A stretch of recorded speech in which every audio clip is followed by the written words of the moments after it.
So, welcome to session 48. And previously, you had followed Tyrande to the Red Carpentry Guild, where you discovered that was a meeting place of the Grey Cult. You managed to take out the Grey Cult and the Chaos Altar, but blew up the building in the process. You met Jared and reported on the Grey Cult. You met with the Nexus Guild on the 16th of Celium, where you also discussed the cults. Carl talked about the need to find the head of the Grey Cult, and simultaneously the need to return to Lumev to continue to delve into the weapon. As such, you are to depart for Dalsara City today, on the 25th. Oreo found information about the Walpurgin, which you also attended. There you were able to learn about a kidnapping performed by the Sword of Justice of Artegia of House Fratau. You learned about a hatchery with House Neilwit fronting the costs beneath the Blackstone Blade. You investigated the area around Brocher Street and discovered the well, the hidden area in the well, and eventually rescued the prisoner after some shenanigans. You infiltrated the Blackstone Blade, dealing with the Kylon hatchery. You discovered that a Kylon had escaped roughly a week ago. You've been preparing for your expedition to Lumev today. And as we begin, it is the morning of the 25th, the day of the expedition.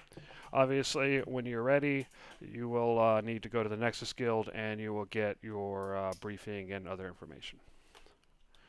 So, while we wait for Joel, is there anything you guys want to do? Well, the first thing I'd like to do is realizing we've still been sitting on the documentation we got from Red Carpentry and never looked through. Might be a good idea to filter through that. Okay. All right. And I'm assuming, or where did you guys have this stuff stored anyway? I've got it right here. Hold on. Chest of stuff, paperwork, evidence of cult activity in connection to the Then Woodworkers Guild and what Red I mean Carpentry. is, where did you have it stored? As in, did you have it in your tavern room, or did you have it at the apothecary? The tavern. We haven't moved into the apothecary yet, but that's one of the Okay. plans. Anyway, so yeah, you go to look through that stuff, and I'm assuming Ragu, you're probably the one there in the front, right? Sure. I know Pico's a little better at finding stuff. Okay, so it's you and Pico. Hello, Pico. Yeah, although if we're looking through paperwork, you've probably got the better investigation. All right. Well, as long as I can get some help, we can get through this. Okay, it's all right. You go to start searching through the paperwork. There's a number of scrolls and books, as well as individual sheets, and they they all have one thing in common, and that is that as you look at the words, it looks like literal gibberish. And as you attempt to make sense of the words, you find your vision blurring and you becoming dizzy. And you search through the crate and you find the occasional scroll that deals with what looks like standard guild business, but it seems like the vast majority of it, which is sensitive materials, you has this effect. You even find some what look like alchemical recipes, except they make no sense, and they give off that same effect. I believe these are spelled to be difficult for those who are not initiated to read. Now, I wonder if we should bring this stuff to Carl then. 'Cause if we can't figure it out, maybe he's got the manpower for it. I'm pretty sure maybe just a dispelling magic on this might work, but yeah, this is a spell. Let me think here. I think I know the spell, but I don't know the spell, but I think I know of the spell. It's a um, magic script or something like that.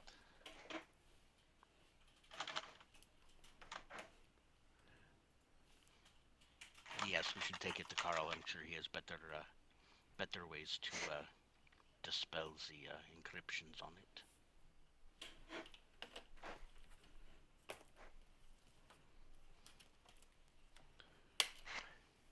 Okay. Yeah, I can technically dispel magic, but I don't have that prepared today. You get. Actually, no, I won't say anything. Go ahead. All right. So what do you guys do? Um, shall we be taking Sister Carl? I guess we can, although there are other things too. We needed to see about aligning up a apprentice mage or two for the earth moving operation. Ah, yes, yes. Let's get that done before we go to Carl. Let me think here. I would like to make a Arcana check as I'm going through thinking about this in the back of my head as I'm following Pico. So you're making an Arcana check for what? For this magic script spell Okay. to see if Yeah, I know you it can go because I ahead. don't have it. Yeah, I know it's a first level spell. I don't remember the exact name if it's magic script or illusionary script or something like that. But I don't have it, but I'm trying to remember if I remember anything about it from magic school. All right.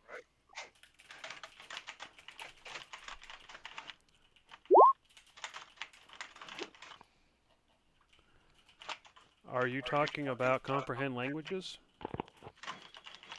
No. I'm actually talking about illusionary script, which is exactly what this spell seems like. Okay, let me take a look.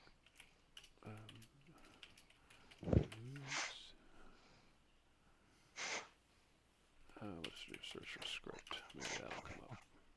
There it is. Yeah, first level spell.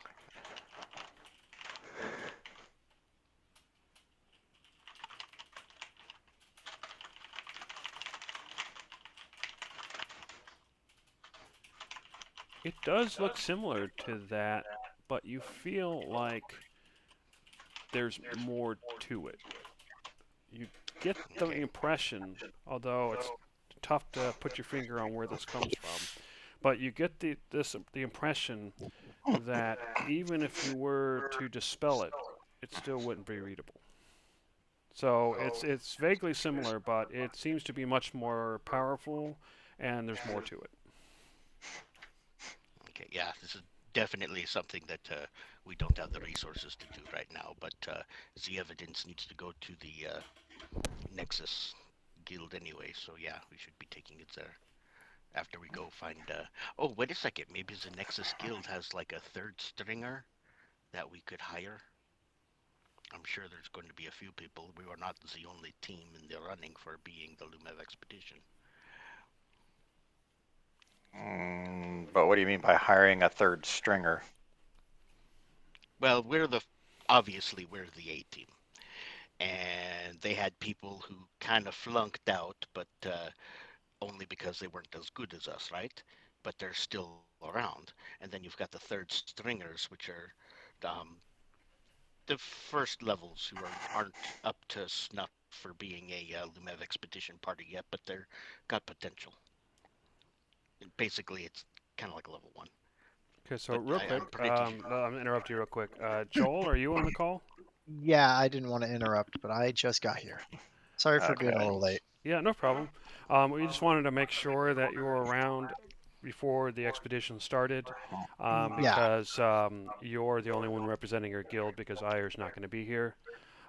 yep. So we'll let them finish what they're doing, but you guys can start the expedition any moment now. So go ahead and continue. Okay. Is that a good enough explanation there, Pico? No, because you haven't explained what we want to hire them to do. I was under the impression you were looking for somebody with the cancer up of moving the earth. Well, I'm pretty sure that the Nexus Guild has more important things for those guys to do than construction projects. So I figured just a standard apprentice. I mean, imagine if they decided to Yes, but pull us off this expedition or off the middle of training to do something like that. where do you go to get just an apprentice for hire? I figured there would be a job pool or a manpower pool somewhere in the Nexus or one of our guilds, but other than that, where are you going to go hire one? I was just trying to suggest a location. I mean, Well, if we could it's go to the some- Arcane Tower, for instance. Oh, okay, yeah, like I said, one of the guilds. Okay, yeah. what type of work are you guys doing? Because you could just like hire average people or hire Devok's crew. Davok's crew, well, that might be a little bit awkward, especially since Davok would have to be there to deal Yeah, with them. that's true. And I've done the math, and having other ordinary laborers do it actually would be far more time consuming and thusly not any cheaper. Oh, But yeah, basically, I'm just trying to move massive amounts of dirt. why? Why? Yeah, what you just moving dirt for fun? No, It's we're the space underneath the apothecary. We're setting it up to be the Oh, base of that's right. operations. Okay, that's right. That's right. exactly, The dirt. Okay, this makes a lot more sense now. All right. yeah. Moving So dirt for fun, you silly goose. I didn't know. He just said I want to move dirt. I'm like, all right, yeah, maybe make yeah, his and I own mean, hill. let's see, 70. Yeah, I've got about 490 tons or so worth of dirt to move. Jesus Christ. Where are you gonna Yeah. put that? Ragood managed to line up a landscaping business that happily accept the dirt. The big trick is moving it.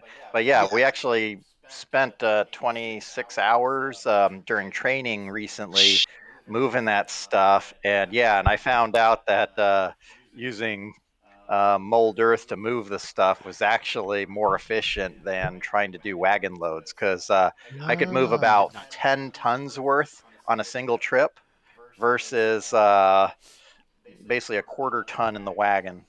interesting. Yeah, Okay, Oh, that's half did cool. ton. not get very. We did not get very far ourselves, so it would be nice to have Well, a I little mean, help, yeah. discreet help. Alrighty, so what do you guys do?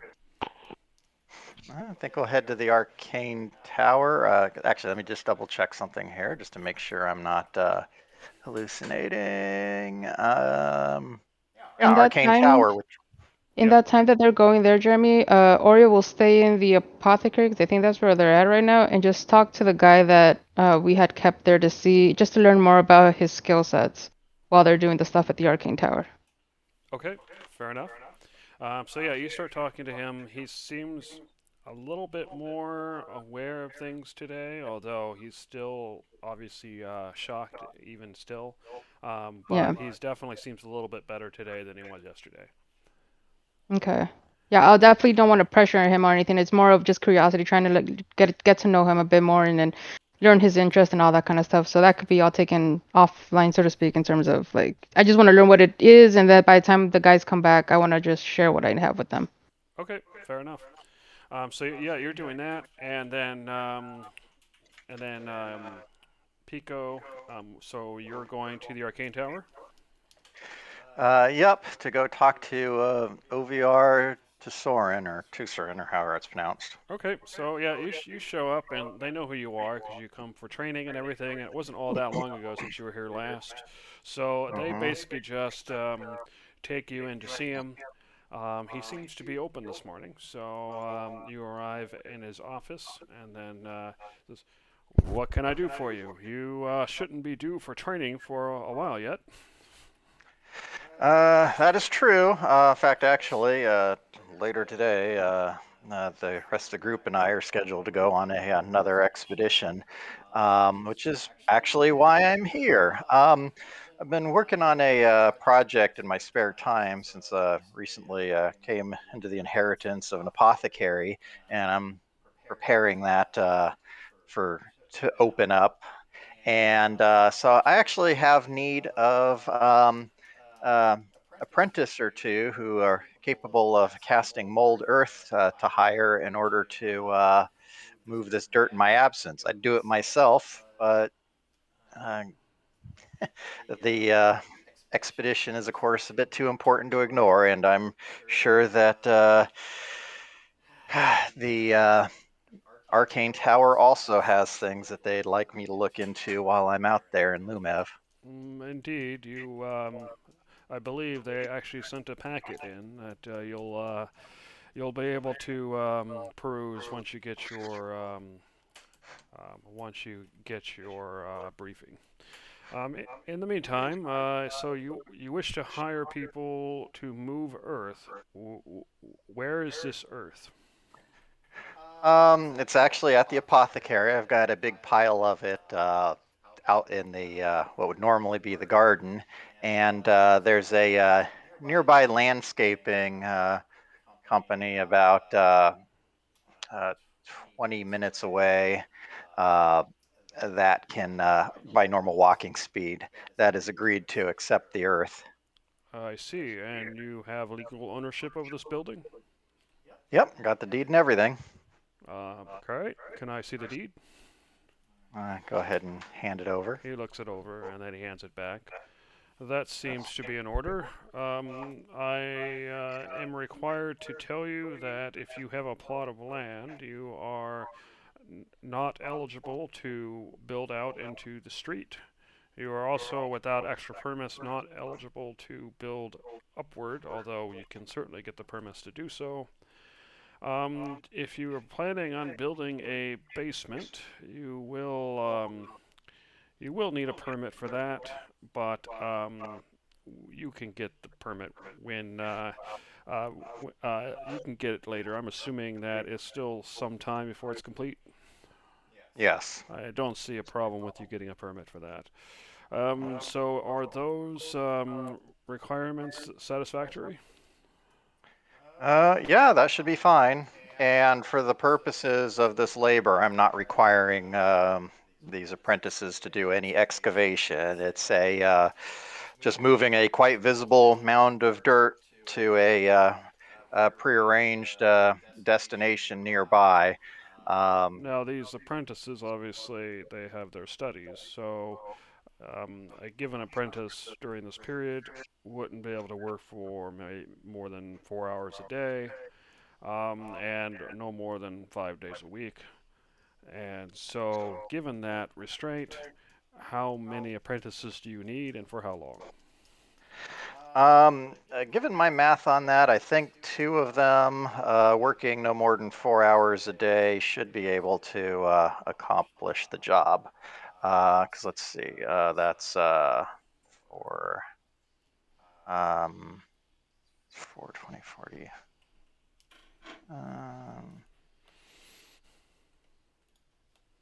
Yeah, I think two of them doing that should be fine. And if they don't quite finish, I can take care of the rest when I come back. All right, two of them for how long?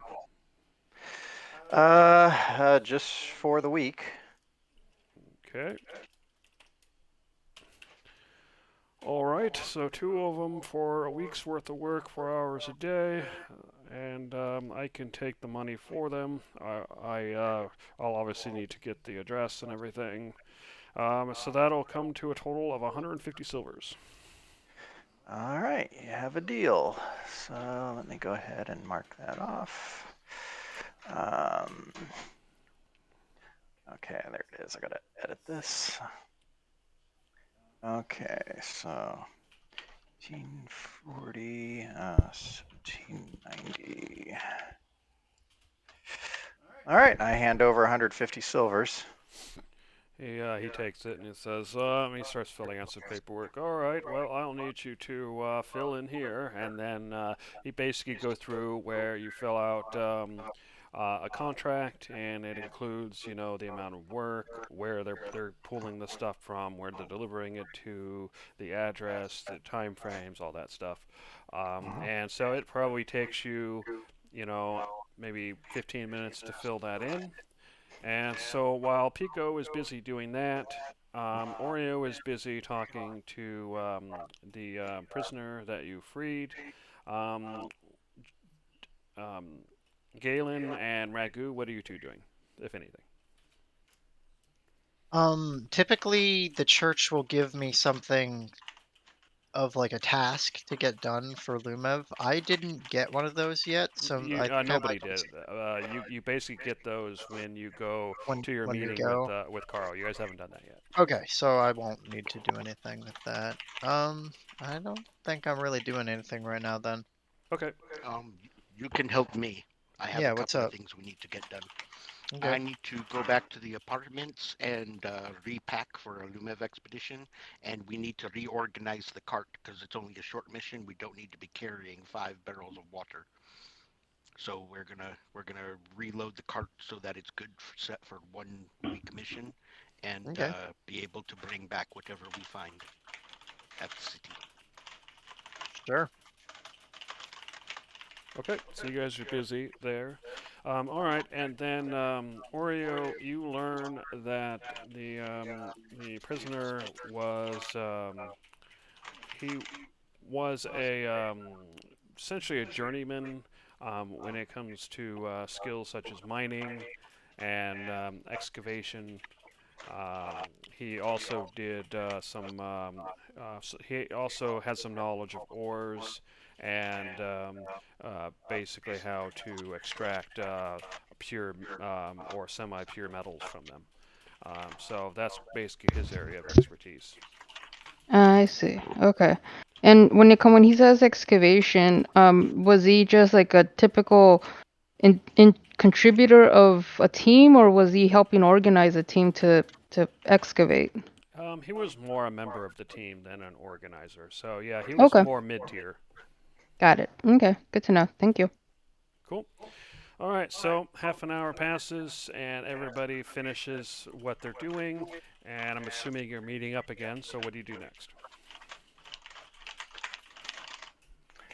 Let's see. Um, And yeah, there's not a lot of time left before you're supposed to be at the Nexus Guild, so anything you do would have to be fairly quick. yeah, I think that's everything I've got it out of the way already.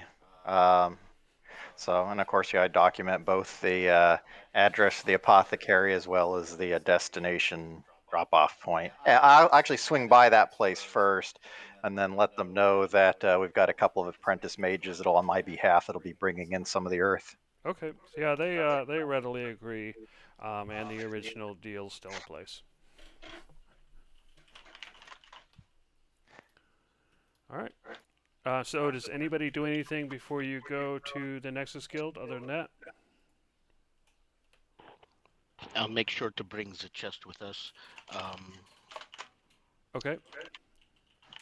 David, did you modify the wagon yet, or here? Let me pull it up to see if we have to do that real quick.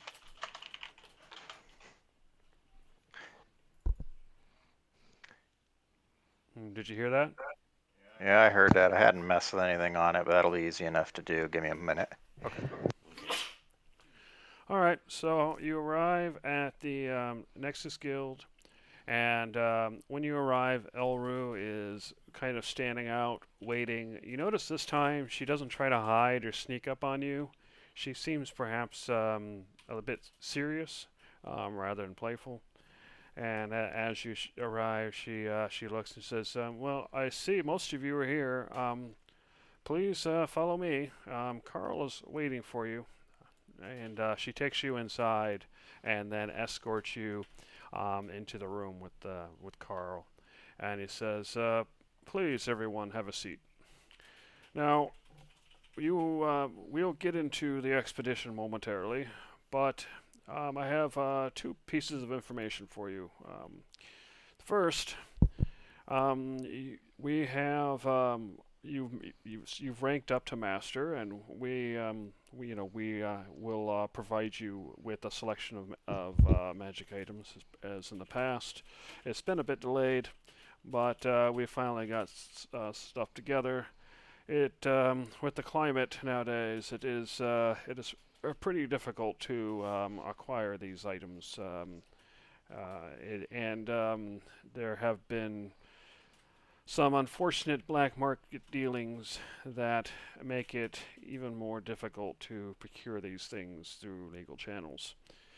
And that leads us to the second item, which Ragu, I believe that you requested something along the lines of wind walking in some sort Yes, of just magic item form. We yeah, had just as a something of parachute. that nature secured, although it was very limited. But one of the other guilds, and I'm not privy to who exactly, but one of the other guilds wind up requisitioning the item. So I'm unfortunately unable to provide you anything with that sort of functionality. So he pulls out the various items and kind of lays them on the table. And if you look under, I forget, I think it's documents. No. Yeah, I see it. It's a master's list. Yeah. So you should. Mm, Where did Master you? one magic items under handouts. I don't see that. Master, there it is. Yeah, it is under handouts. Oh, So and I'll go ahead and show to players so everybody can see it. And so basically it works the same as last time. Each person in the group can select one item. Obviously, there aren't any duplicates, so if somebody takes the Circuit of Blasting, for example, then that's the only version of that there is, and so everybody can take one item. And then for Ire and Devok, we'll have them pick out of the leftovers, and that's just the way it has to be. So you guys can go ahead and start taking a look.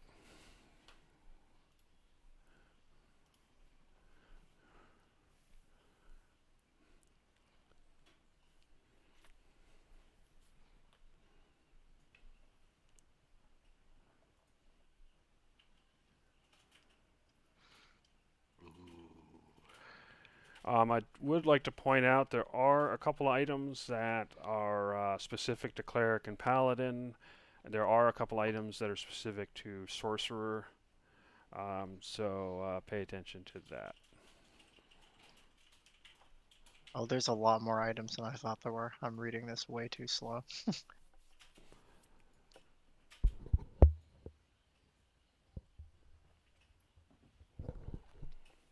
I believe there's 16 items on that list.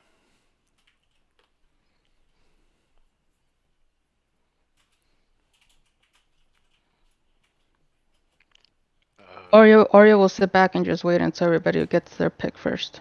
Fair enough. Oreo.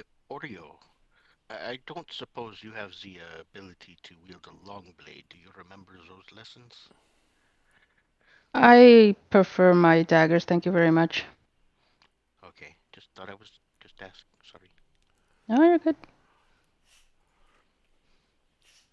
Another thing I should mention is some of them do have minor tweaks.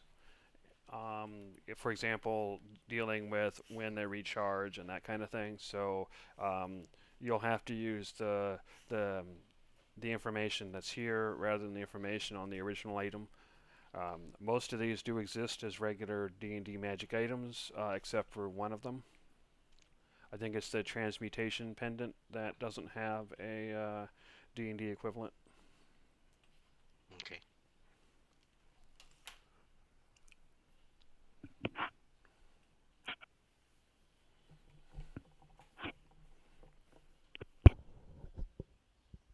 Oh.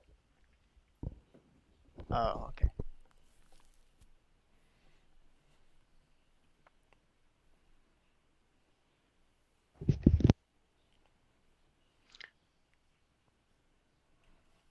So is there anything anybody is seeing that they might be liking in there?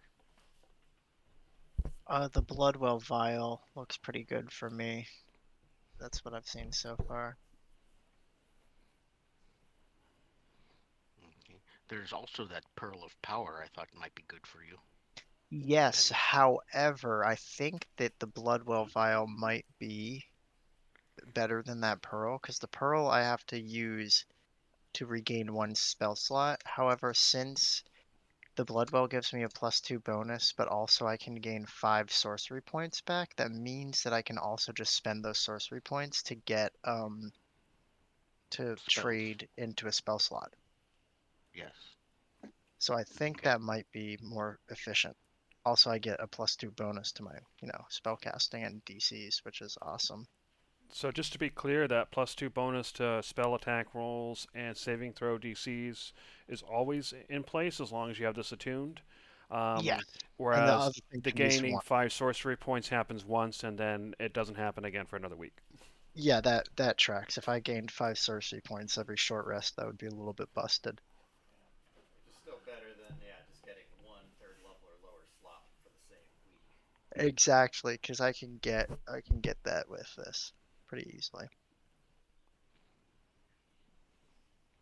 I think I'll take that if no other sorcerers in the party want it. Okay. Jeremy, is this an item that I can look up in the compendium and use, or should I I think just copy so. it over? You, Bloodwell Vial sounds familiar. but you will, like I said, the timing is different because I think that one had like once a day or something, but because of Yeah, the gritty realism, it's once a week. So you'll have to use any changes. You'll have to use this version of it if that makes sense. yes, of course, yeah.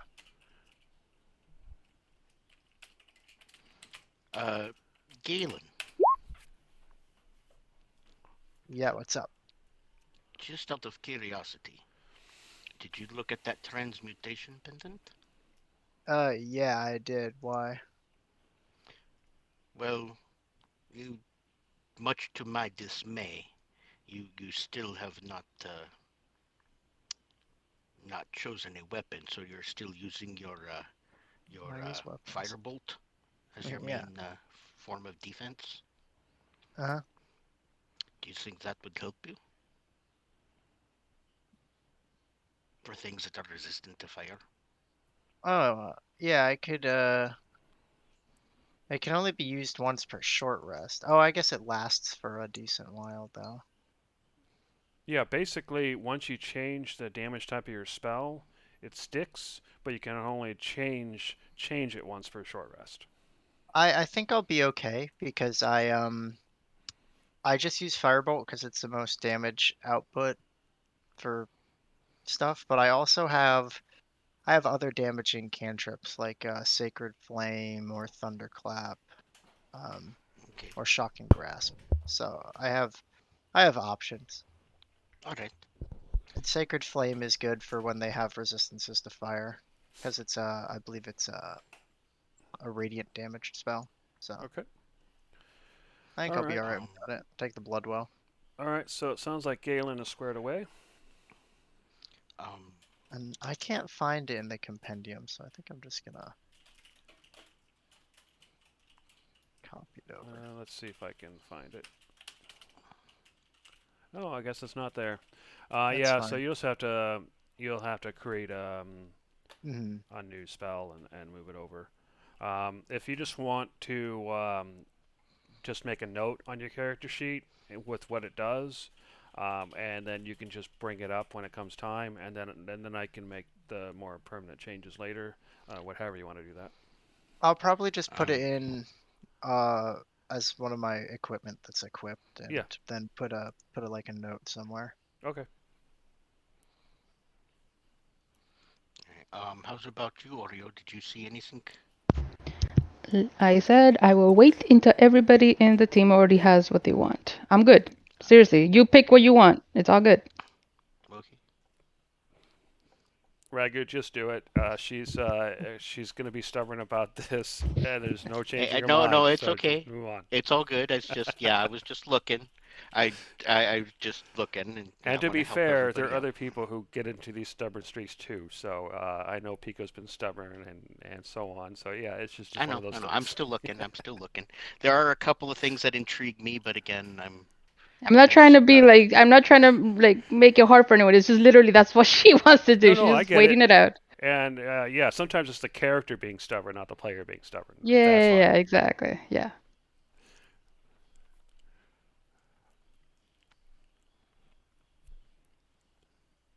Well, while you continue to look, I'm going to go ahead and Carl will actually go ahead and go through the briefing real quick. Says In the past, we have focused on learning about Lumev as a whole, which obviously is still important. However, what is more important now is discovering more about the weapon that destroyed the Kylon and even now seems to keep them from returning. You are to travel to the crater facility, once again using the mysterious transportation system to get to the transportation hub in Delsara City. Once there, use the underground tunnel network to retrace your steps back to the water processing facility and and then head to the military district. What we're specifically interested in, based on what we've been able to unearth from everything you've brought from us before and various other investigations, is that the information we seek is in the main HQ, which is conveniently marked on the map. From there, it is up to you. Use your skills to explore the headquarters and to find any information about the weapon that you can. We expect even greater dangers to lurk within that war-torn facility based on what we've been able to piece together. Weapons of war, dangerous experiments left untended for centuries, a collapsing structure. And what you find at the core, in the heart of the facility, well, we have no idea. But once you find out any useful information about the weapon, what it does, where to find it, how to use it, then you are to return the way you came and report back to the Nexus Guild. And I wish all of you good luck, because you are going to need it. And as he finishes, he hands each of you a scroll, and what you'll see under documents is a Lumev expedition document for each of the guilds. So you have the Order of Steel, you have the Society of Self, the Agents of Fate, and the Arcane Tower, and you should be able to see the ones that the one that you belong to. Does everybody see those? Yeah, Oreo will take the time to start reading her expedition stuff. And also, as a summary, the Delsara expedition to Nexus Guild should be playable to all players, which is basically what Carl just said. So everybody should take a look at that stuff now. Okay. But there's no separate goal sheet for the Nexus itself, just the specific guilds one?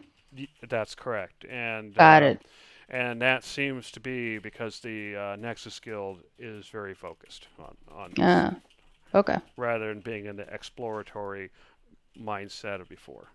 Yeah, it's a very, like you said, it's meant to be a short trip, so that makes sense. Okay.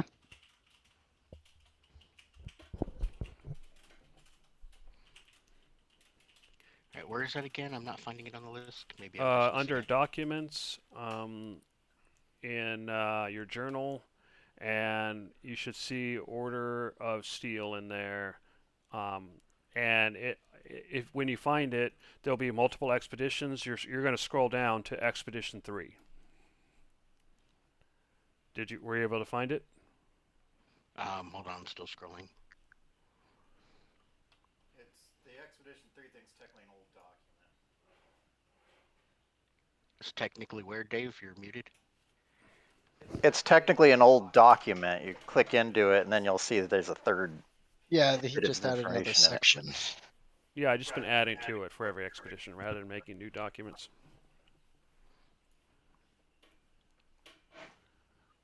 Oh, there it is. Order of Steel. Got it. Sorry. Thank you. Cool, no problem. Yeah, so like I said, look at Expedition 3. Obviously, 1 and 2 are at a date.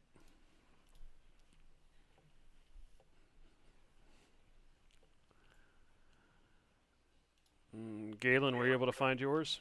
Yep, I read mine. Cool. I'm not sure. I guess we can get that while we're walking over to the transportation hub.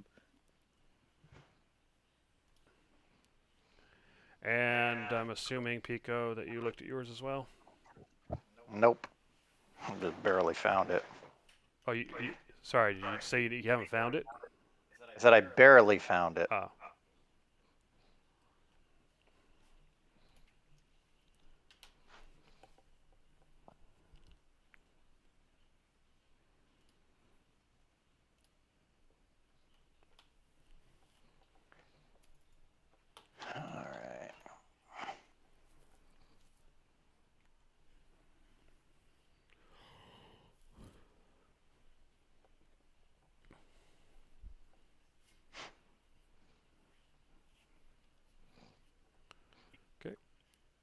Let me know when you guys are ready to move on.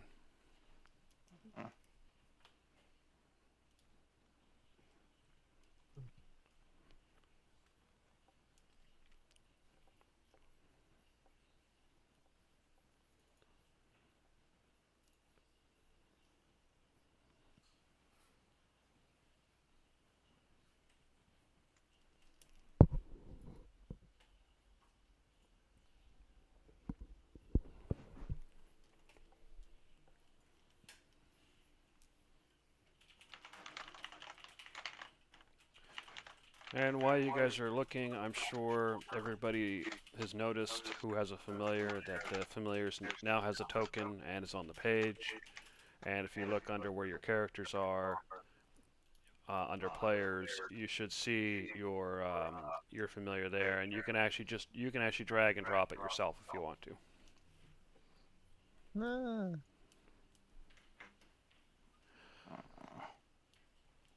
Although it looks like I forgot to change the name for Galen's.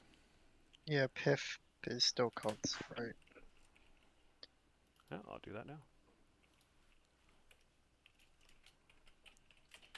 Piff or some other spelling. No, Piff. Okay. Yeah.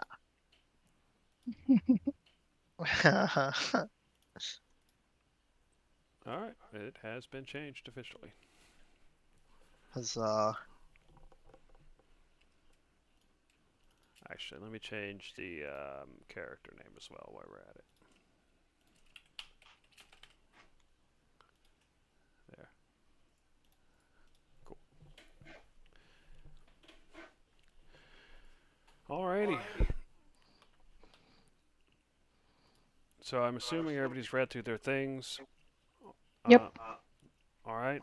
And have you guys decided on your magic items, or do you guys just want to hold off on that and kind of decide between sessions?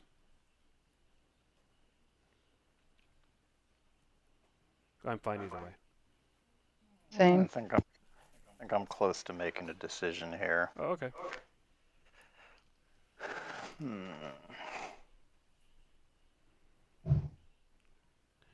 And Galen, don't forget your +2 bonus to attack rolls and spell DCs or saving throw. Yeah, Yeah, spell DCs. I couldn't change the actual numbers That's fine. yet, You so can I'll leave it just like that for remember now, to add. and then Yeah. just bring it up if I forget, which I Mhm. will. Yeah, of course. Don't worry about it. I'll remember.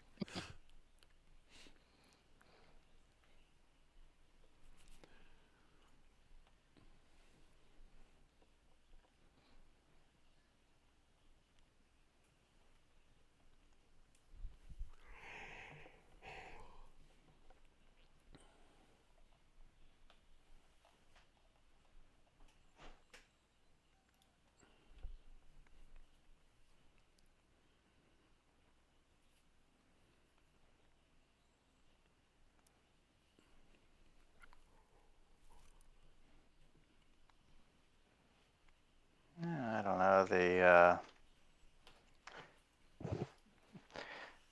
ring of swimming or the gloves of swimming and climbing sound interesting, but I think I'm probably going to go ahead and go with the periapta wound closure. All right. I didn't see that. What does that one do again? If I got knocked down and I'm dying, I'm stabilized at the start of my turn. Oh, And whenever I roll a hit die to regain hit points, I can double the number of hit points I restore. that's pretty cool. So no more death saves. Oh no, there's still death saves. Keep in mind, it only happens at the start of your turn. If you take enough stuff prior to that point, you can be in trouble. Ah, Ragu, you figured out yours? not quite yet. Okay. But you know the problem I'm having. So was there something that you did like? You can Nope, I'm keep gonna doing your wait. thing. No, well, I'm gonna wait. I Okay. told you. I know. I know. Little help here, fellas. Devak, what have you been looking at there? The Devaku's not here yet. He's not Oh, here. His Yeah, he's gonna token. be oh, gotta look at my thing. Okay, sorry. late. I don't know when exactly. Yeah. He said an hour, but he's at a party, so it could be more than an hour. So Okay, I there's no apologize. point in I, waiting. I I thought I saw a flicker and he logged on, but no. Sorry. I Oh, gotta actually okay, pay no attention problem. to my phone call. Okay. Where's the list again? Maybe I can help you out. Master 1 magic items. Yeah, it's under handouts. Under handouts, got it. Master 1 magic items. Alright. I'll do this. You should have seen it pop up on your screen. Yeah, I had exit out of it, but I found it.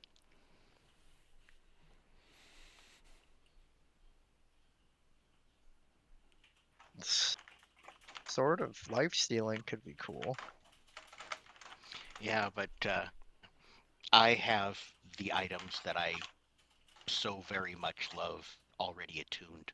Oh, so So you I need have something that doesn't require attunement. I don't have any attunements to spend, but since I'm happy with my magic items, I actually sort of thought that if there was something that somebody else wanted, I can pick up an extra something for somebody else if they need it, because I feel that I am tough.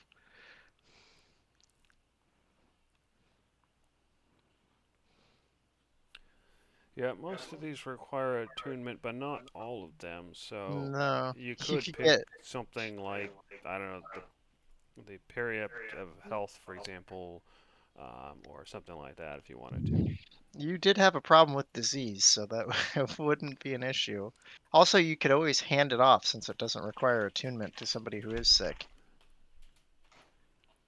I, in a role-playing aspect, love the idea of you wearing the goggles of night simply because seeing this massive warrior just wearing some silly goggles is kind of funny to me.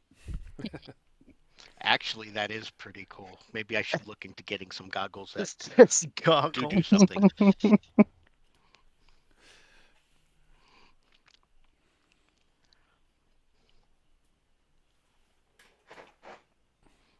See, and Jeremy, it takes an hour to attune to something. You can't That's toss it to correct. somebody and then be all right. But remember that you're going that even if you were to go straight to the creator, it'd still take you a couple of days to get there. So you'll have nights from here to there to attune to anything. Okay. Yeah, I like goggles of night or the parry up of health for you. Honestly, the parry up of health might be really useful to just have as a party.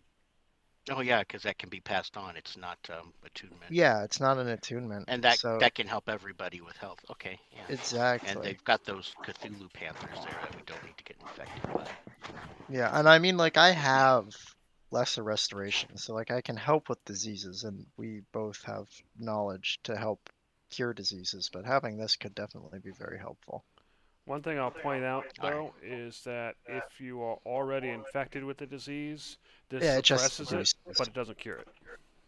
Well, I'm fine with suppression because then we can cure it in a slower manner Right. without having to, rush Ragu to the hospital in the And if middle of you're the night. already wearing it, then you're immune to new diseases. Yes, exactly. Cool. Is that what you're going to pick, Megu, or are you still looking? Um.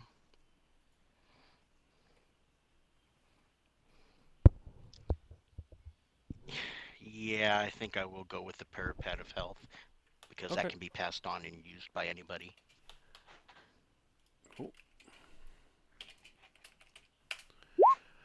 All right. And it looks like Oreo just picked hers, so I think we're done with that. Nice. Gloves of swimming and climbing. That's horrifying. You're gonna be able to climb everywhere. Nah, what are you talking about? That's gonna be so scary.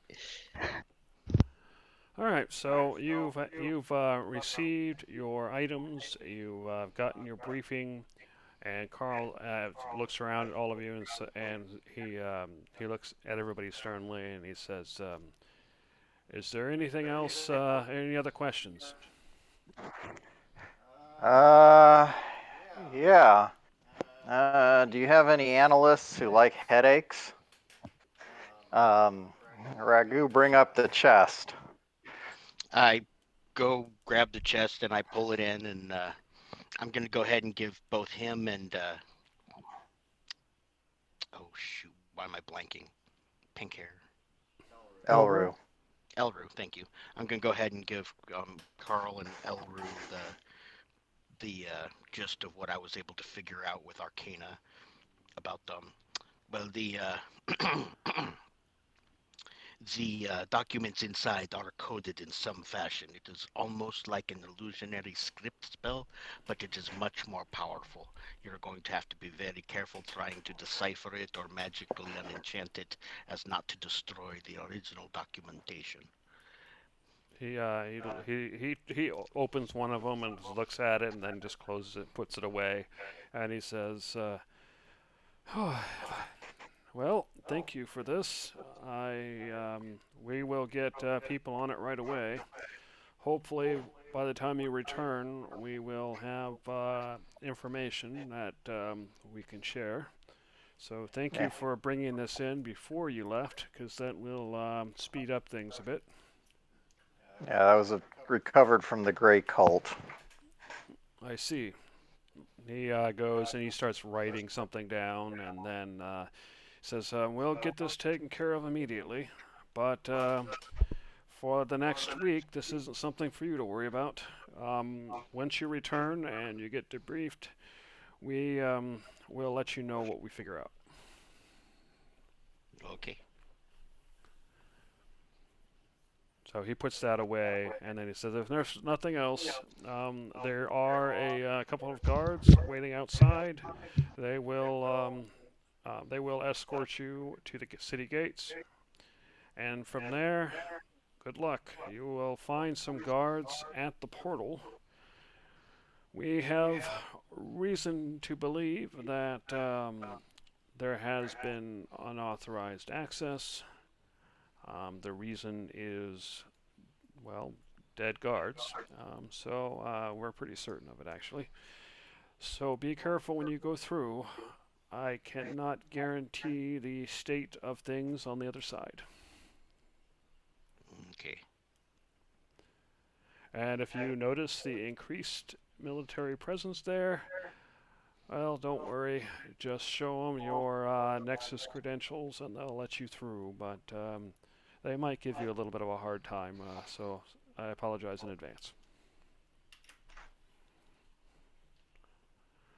All right, so what do you do? I compliment Devok on his choice of item. And Devok stares at you blankly.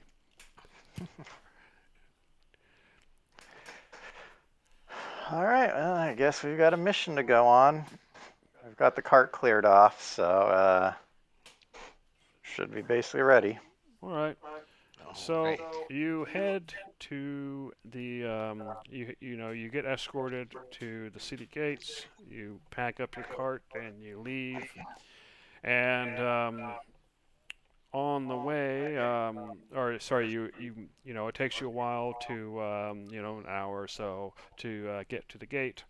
And you do notice the increased presence. You've noticed that there are multiple temporary guard towers. You notice temporary walls that have been built up. You can see that there's a gate with soldiers who seem to be questioning everybody, who seem to be ready to question anybody who comes by. And you just notice a fairly massive increase in military presence. And once you get to the gate with the wagon, one of the guards stops you. Says, "Stop right there. What is your business here?" Same as it always is. We're going on another expedition on behalf of the Nexus Guild. "I require to see evidence of your Nexus membership from every member here. What are you carrying in the cart?" Supplies for an extended trip. And he gestures, and some other guards kind of walk over to the cart. Um, these these soldiers here, they're going to search the cart. If I'm assuming you have nothing to hide, and they start searching before you have a chance to say anything. And then they As they're searching, I am watching them like a hawk. If they okay, attempt to slip anything into our food or water or drop anything, if they mess in any way with the sealed containers, I'm fair watching. enough. Go ahead and give me a perception check.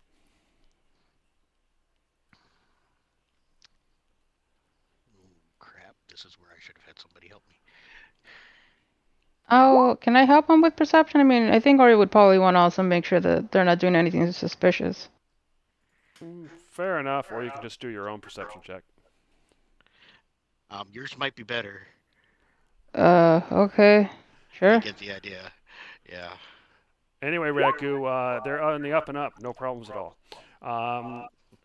Oreo, you're keeping a close eye on them, and you see one of the guards kind of look around a bit, kind of kind of sketchily. Then he notices the another guard that's standing nearby.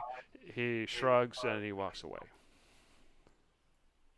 Other Okay. than that, they search and they cover everything back up. And I'm assuming you just got the food and water on there, right? Mm, specifically, rations, water, healers kits, medicinal herbs, a bedroll, oil, a tent, another bedroll, rope, miscellaneous arrows for Oreo, Lumev map. Oh, that's actually been removed, and the environmental armor. Okay, fair enough.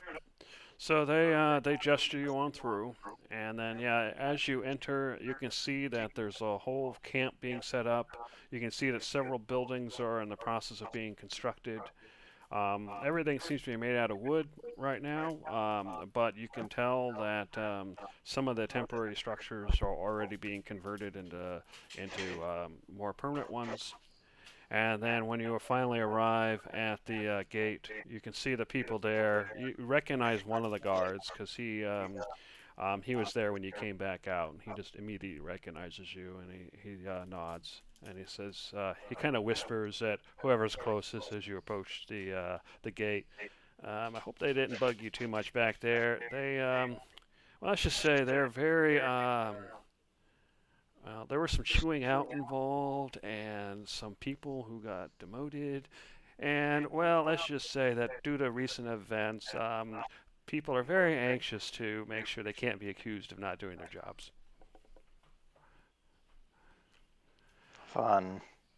Well, anyway, you see the open gate in front of you. Well, good luck and try not to die.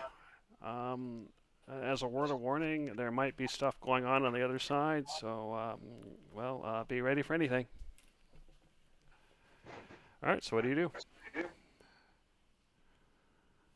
Let's go ahead and walk on through. All right. So you pass through the gate, and you notice several things right away. You notice that there is a pack of what you've been calling Cthulhu Panthers prowling around the area. You also notice there are visible dead humans nearby, torn to pieces. And the Cthulhu Panthers haven't noticed you quite yet, although they do seem rather agitated. So, what do you do? How tall is this pillar? Probably about 10 feet. That works. Um, well, unless you guys got a better idea, I think we can just jump right on in. Roll initiative then. Yeah. I just Alright. kind of smile and pull my weapons. Come on, come on, come on, come on. Okay, has everybody rolled? Looks like it. All right, so at the Did beginning mine show round. up? Oh, go ahead. Did mine show up? I see 10. Let me see if you're in here. You are in here, yes. Okay. All right, so All right. Yeah, my computer wasn't giving me anything. Sorry, say it again. My computer wasn't giving me anything. Sorry. Oh, okay. You got I could initiative of I 10. could tell. Okay. All right. So, Galen, you notice that the Cthulhu Panthers are agitated and seem to be ready. It seems likely that they're going to pounce as soon as anybody does anything. However, because they are agitated and nobody's attacked yet, I'm going to go ahead and give you advantage on your first attack, assuming it's attack. So, what are you going to do? Um, these guys don't have too much health. I'm gonna use. I'm gonna hit these guys with a scorching ray.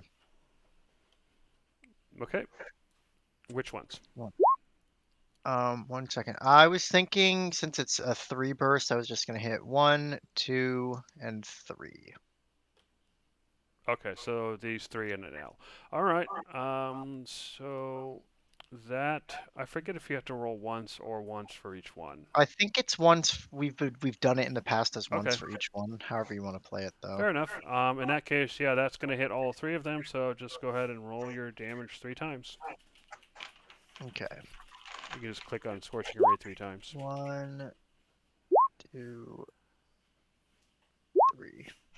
All right. Wow, those were some strange rolls. All right. Yeah, they definitely hit. They are moderately damaged, with creature 2 taking the most damage of the set. Is that the end of your turn? No, I'm gonna use my bonus action to have Piff. Where is he? I don't You'd know. have to drag him over if he doesn't exist Okay. yet. Yep. 1 second. Let me grab him.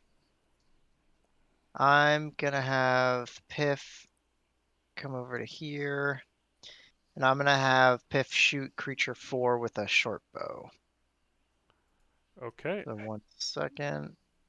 Now, just to Main. verify, can your familiar attack on its own, or does it take one of It your it actions? can. It takes a bonus action Okay, of mine because I have the Pact of the Chainmaster thing or whatever it's called. fair enough. So you're using your bonus action. All right. So which one are you Yes. attacking? Creature 4. Okay, go ahead. All right. Unfortunately, probably It due to the missed. distance, it hits the pillar instead. Okay, that's fine. Is that the end of your turn? That's a +6. Wow, it rolled terribly. Yeah. Wait. Oh, okay. Yeah. It. Wait. Interesting. All right. Yeah, I just was confused by the math, but yeah, that's what it rolled. Oh, fair enough. Unfortunate. Alrighty. So creature 9. He hears with the sensitive hearing, it hears the explosions and attacks, so it starts moving. What's its speed? 40. So 8. 1, 2, 3, 4, 5, 6, 7, 8. And then it's going to go ahead and dash. All right. Creature 1 is going to run up and attack. And it is going to attack Galen. No. It Now, doesn't it want to. has multi-attack. So with its No. multi-attack, it's 1 bite and 2 tentacles. So there's the bite. Miss. The 2 tentacles, one of them hits with a critical. The other misses. So you take 8 points of bludgeoning damage as one of those tentacles slaps you across the face. Ow. All right, Oreo, you can see the Cthulhu Panthers approaching. What are you going to do? Gonna move in front of these two and smack the one that's in front of Galen. Okay. Mm. You hit. Plus that. And Ragu, can you go ahead and do your necrotic thing on it, please? Coming right up. All right. And 17 points. you basically you hit it, and as you cut into it, the necrotic effect happens, blowing it off the edge of the cliff. And then bonus action to hit the one in front of me with bonus action. Okay.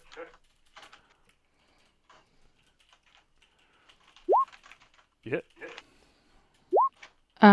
Do that again, please, Ragu. Okay. Another 7. All right, you heard it, but it's 12 and 7. 12 and 7. Yeah. 12 Yeah, and 7. because There's now 2 that we're blasts past level, per. yeah, Okay. per casting. Well, it still wasn't quite enough to destroy it, but it was close. I stay put. All right. Alrighty. So creature 5.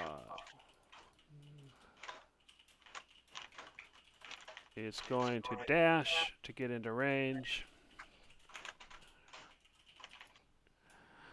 All right, Ragu. You can see that one of the creatures has been destroyed and knocked off the cliff. Another creature's almost dead, and a third has run up to Galen. What are you going to do? All right. Another came up to me? Jesus. Yep. I'm going to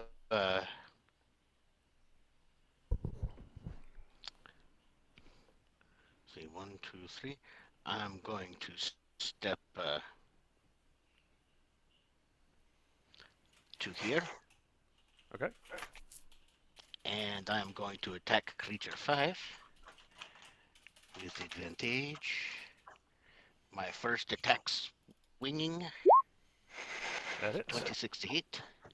All right, it's going to be 9 piercing. However, to that, we are going to be adding 1d8.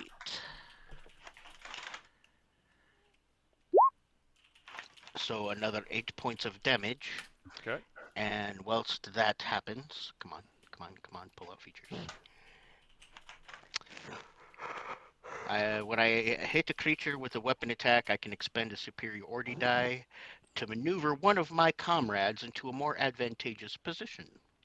What is your movement, Galen? My movement is 30. Just So typical. 6 hex. Yep. So you can move up to 3 hex. I'm going to put you right here. You move That without sounds experiencing perfect. attacks of opportunity. Okay. Sweet. And then I will use my second swing on creature 5. Go for it. So pulling it over. Right, advantage. And you hit again. That's a hit. And you 14. smash it into the ground, or you stab it, and it just slides off your sword. Okay, and that was 1, 2, 3. The 4, 5 with my movement. My bonus action is going to be attacking number 9. All right. And you hit. And 10 points of damage. this one you do smash it to the ground, and it squeals as it dies. Is that the end of your turn? All right. That most certainly is. All right.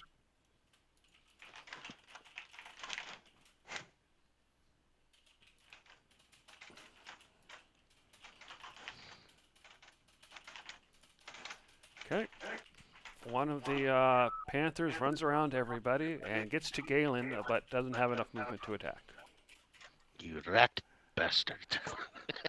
What I'm saying, man. All right. Then creature 3 is going to run up and attack Ragu. And again, he's got his multi-attack, so first his bite, which misses horribly, then his 2 tentacles, all of which miss, hitting against your armor harmlessly. And then creature 2. Hey, careful, you're putting holes in my shirt. Runs around and attacks Pico. And he has his bite and his 2 tentacles, and I believe all of that hits. All right, so that would be 9, and 21 points of damage, and you have to make a Constitution saving throw.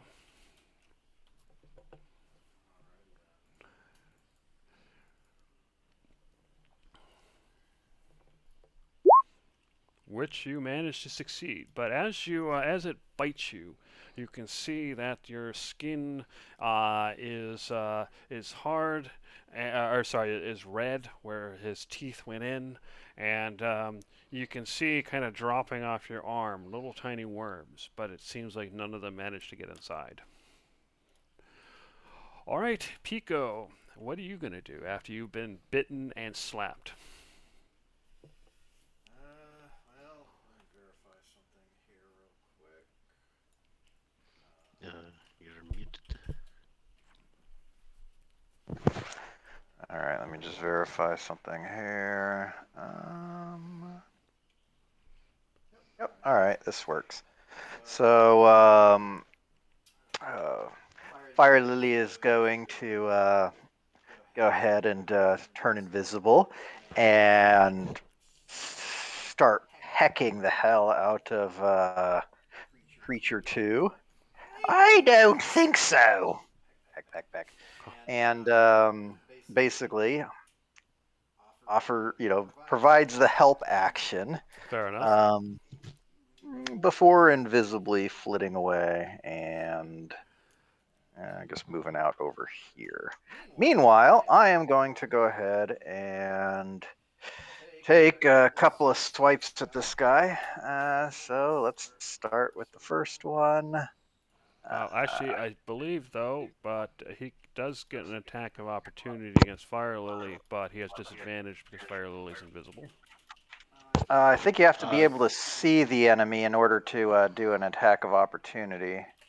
Yeah, All a right. talk of opportunity is a creature you can see. Fair enough. All right, go ahead. Yep.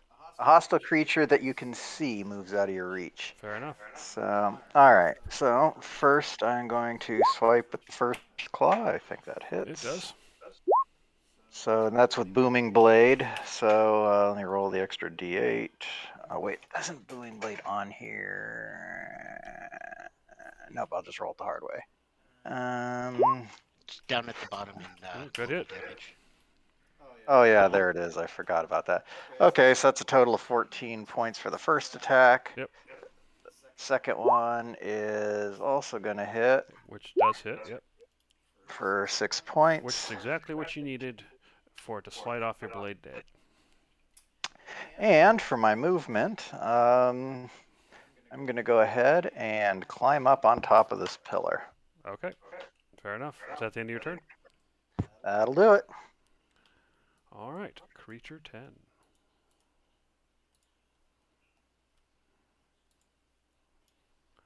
Okay. The creature runs up, but doesn't have any movement to do anything else. Creature 4.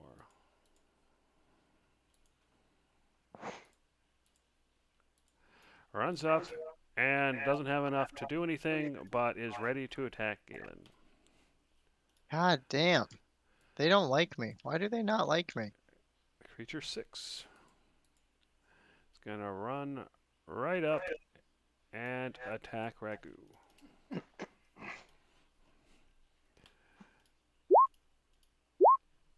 And Ragu, none of that hits. And then finally, Creature 7, who had the initiative of -3. Nice. Come on, I'm making noise. Come at me, you. He runs around and runs out of movement. And we're now at the beginning of round 2. Galen, they are trying to surround you. What are you going to do? Yeah, I can see that. I'm gonna go ahead and use Thunderclap. Let me go ahead and delete Devox. You don't have to worry about hitting him with anything. So what does Thunderclap do? Here, I'll just put it, but essentially the two Everything creatures within next one to hex me, of you. yeah, everything within 1 hex must make a Constitution saving throw. Okay, in that case, go Or ahead and take do your D6. roll, and we'll do the save. Okay. Because it'll tell me what your save DC is. And I believe that's an 18 now because you have your magic item, right? Oh, but you haven't Yes. attuned to it yet. I thought I tuned to. I guess if I haven't, then yeah. Not Yeah, because yet. it hasn't been an hour yet, so you have to tune to it when you Okay, take your next short rest, probably. sounds good. All right, 7 points. Do they take any damage if they succeed? I don't think so. No. Oh, fair enough. No. But they didn't succeed, so they both take damage, and yeah, that definitely hurts them. And what's the effect? It's like a big thunder sound. Yeah, it's extremely loud and can be heard from up to 100 feet away, I should mention. Fair So, enough. pretty much everything knows I'm here now. So everybody hears that, obviously, including who knows what else. All right, Oreo. You notice the creatures starting to surround Galen. You heard the thunderclap, probably hurt your ears. What are you going to do?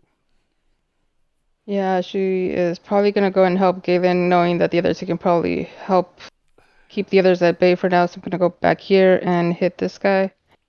All right. Um,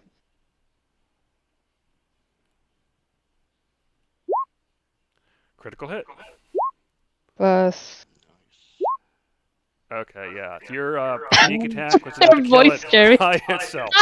It had 23 hit points. Uh, I'm gonna. No, I'm not gonna do it. Okay, so then I'm gonna scoot over to the other side. Bonus action to hit it, Okay.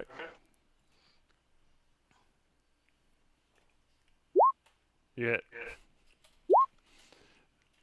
and I just try and get its attention as much as possible, and that's it. Fair enough. All right, Ragu, you heard the noise. You probably heard Oreo kill one of them behind you. What are you going to do? Well, knowing that Oreo can take care of everything up there, I'm gonna try and aggro as much as I Could can. you say that again, sir? I can't really hear you. Sorry. Knowing that Oreo can probably take care of things up there, I want to aggro as much as I can down here. If I can get creature 3, 6, 10, and 7's attention as I'm screaming loud battle cries and chopping away at these guys. So I'll Okay, take go my ahead and give me a first performance swing. check. Okay. Or intimidation. Oh, can I use intimidation or strength? Yep.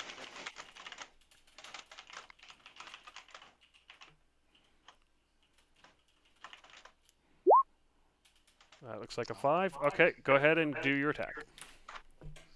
Okay, Char is going to fly down here, give me help on creature 6, and as he flutters away, he's going to come up to where Pico is. All right. And my first attack will be...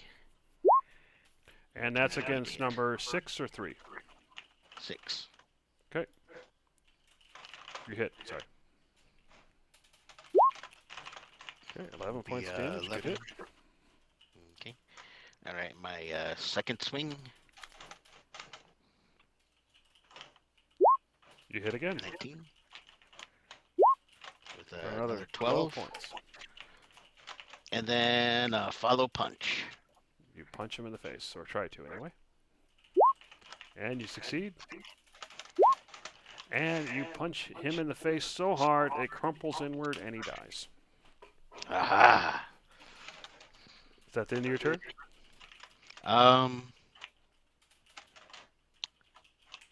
That is. You notice that all your hollering and attempting to get their attention seems to have done nothing. They seem to be moving as they were before, unfortunately.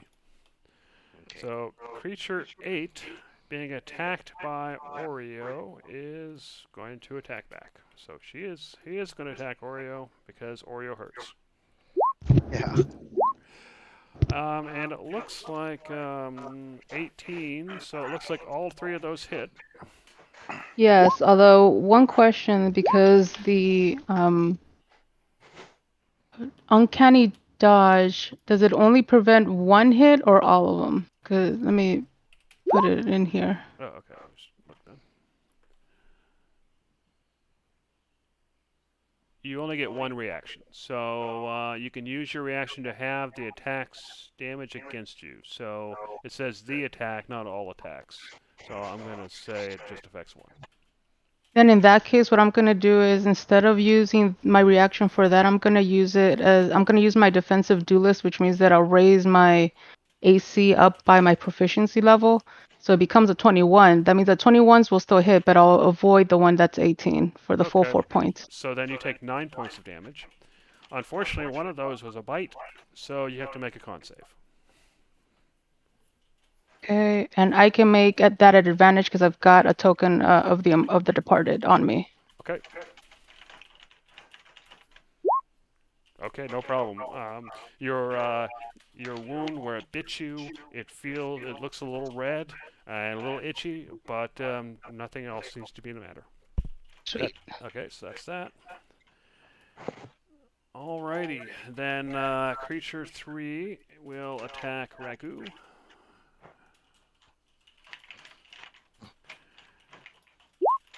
And you notice that these creatures, if anything, seem more crazed and wild before, because this creature next to you, Ragu, it saw you pummel its ally or its packmate into death, and rather than running away like you would expect from an animal, it's just attacking you with the same vicious fervor. But unfortunately, your defense is too good, and it doesn't manage to hit. Okay. All right, Pico, you're on top of the pillar. You can see the battle going on below. A lot of the creatures have already been destroyed. What are you going to do? All right. Well, I'm going to go ahead and. Oh, wait a minute. Since that one's well in hand, I'm going to go ahead and have Fire Lily go ahead and harass Creature 7 briefly, and then I am going to go ahead and attack him. Okay. Creature 7, that is. Okay. So I am going to cast Eldritch Blast. Okay. So, I guess the first one. Critical hit. 16 points of damage. And damn it, I forgot to cast Hex. Whatever. I'll just go ahead and just do a regular Eldritch Blast attack. And that also hits for another 9. It's still alive, but you've hurt it a lot. He's down to 1/6 of his original health. Mm-hmm. Is that the end of your turn? Yep, that'll do it. All right, creature 10. These are the ugliest cats I've ever seen. Okay, creature 10 runs up, but runs out of movement. Creature 7. What is he going to do? He doesn't have a lot of options, so he is going to go with his original plan. And attack Galen. God damn it. And Galen is basically right up against the portal, so he basically is flanked by 8 and 10, which means he has advantage. No. Alrighty, so Galen, your AC is 16, so only one of them hits, even with advantage. Let's go. So you take 6 points of damage that bites into your arm, and you have to make a Constitution save. 1 second. Okay, and let me make my con save.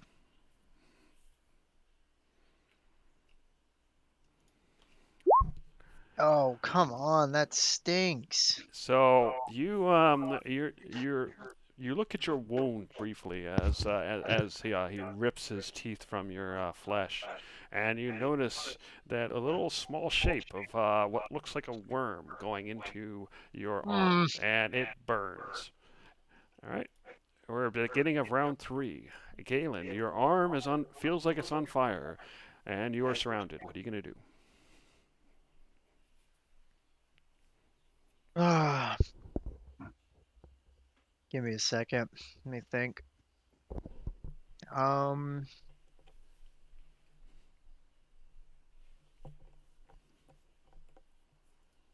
I think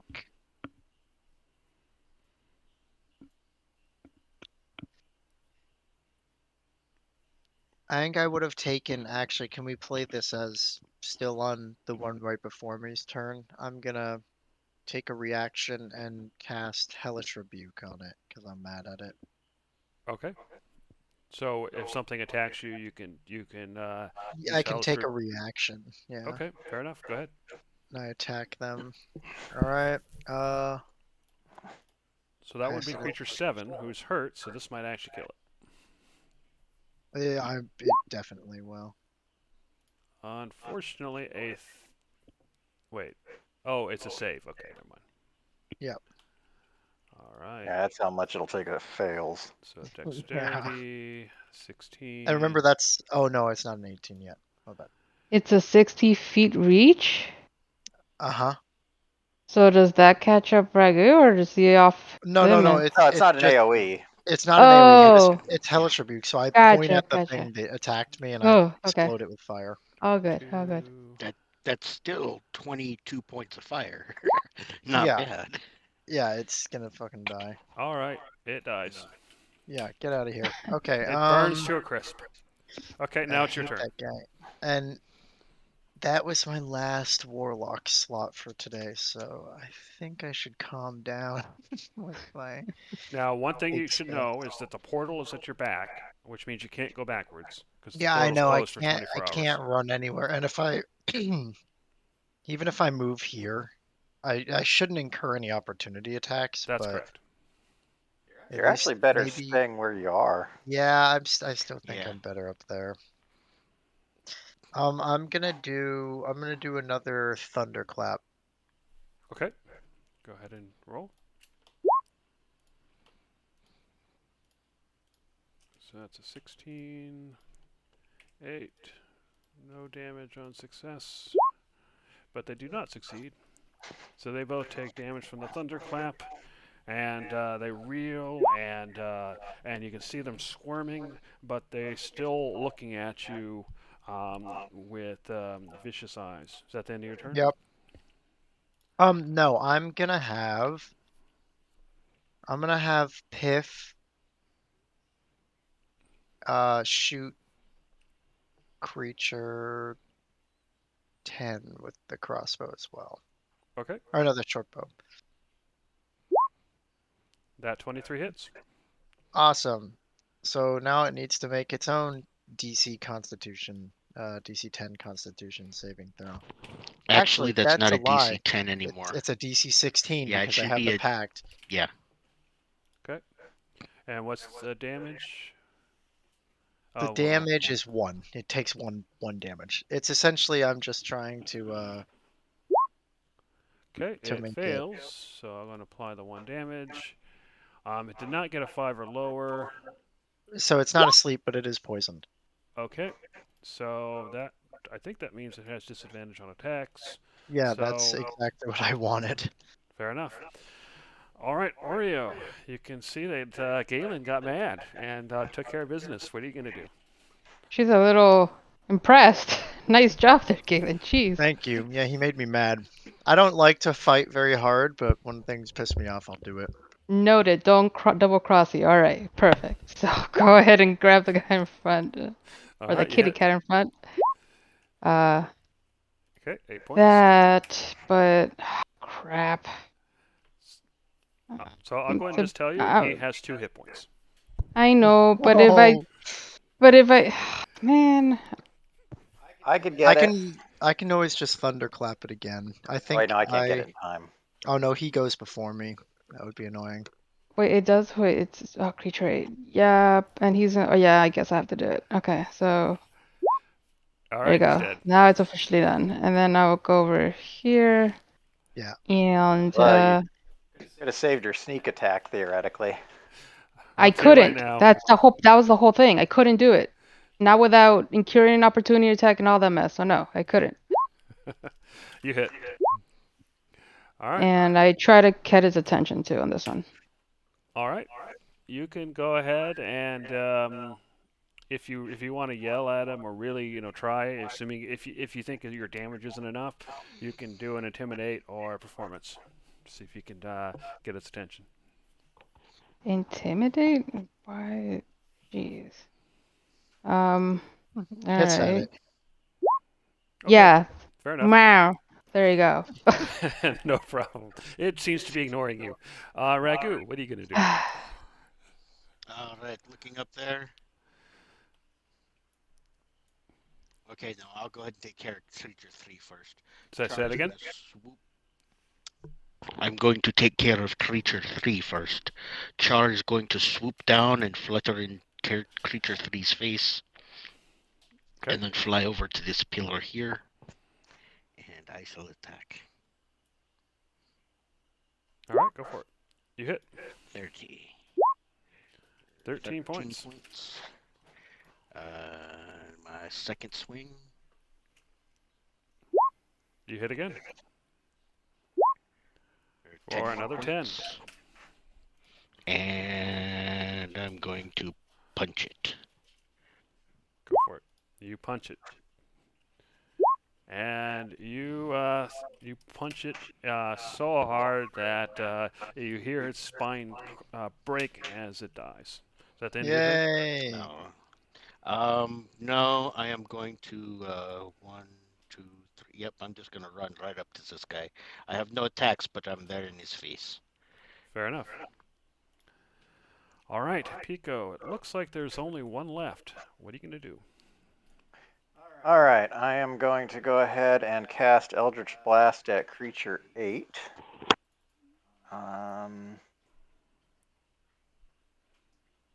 So, oh, yeah.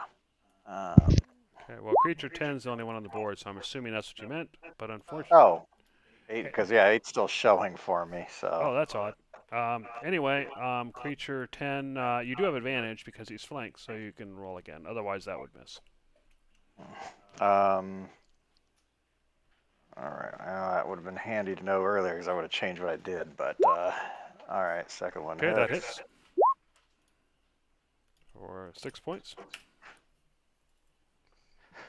All right, and well, Galen's probably going to do a save sort of thing. That could be considered your first blast, though. It's at advantage. Oh, was it? Yeah, that's why I said Yeah. you have advantage because it's flanked. Oh, okay. So that was your first beam. You've got a second one coming. Okay. Uh, there we go. I don't know how I managed to lose that. Okay, you hit. And you finish it off. So I'm going to go ahead and take you out of combat. So you. Oh, go ahead. I am going to immediately go over, take the pendant from around my neck, and put it over Galen's head. Remember, I've cured this before. It just takes me a while.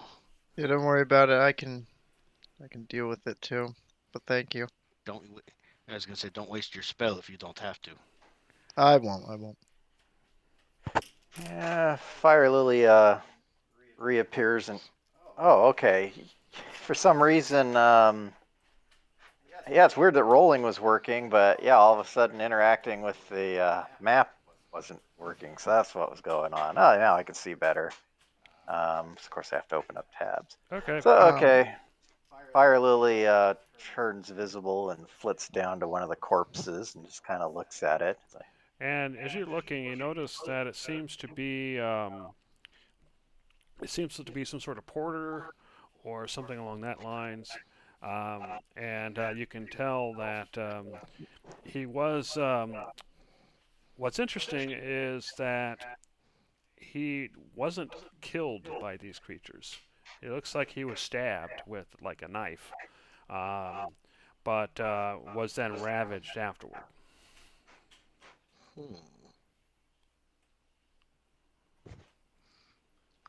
is this place full of creatures like these?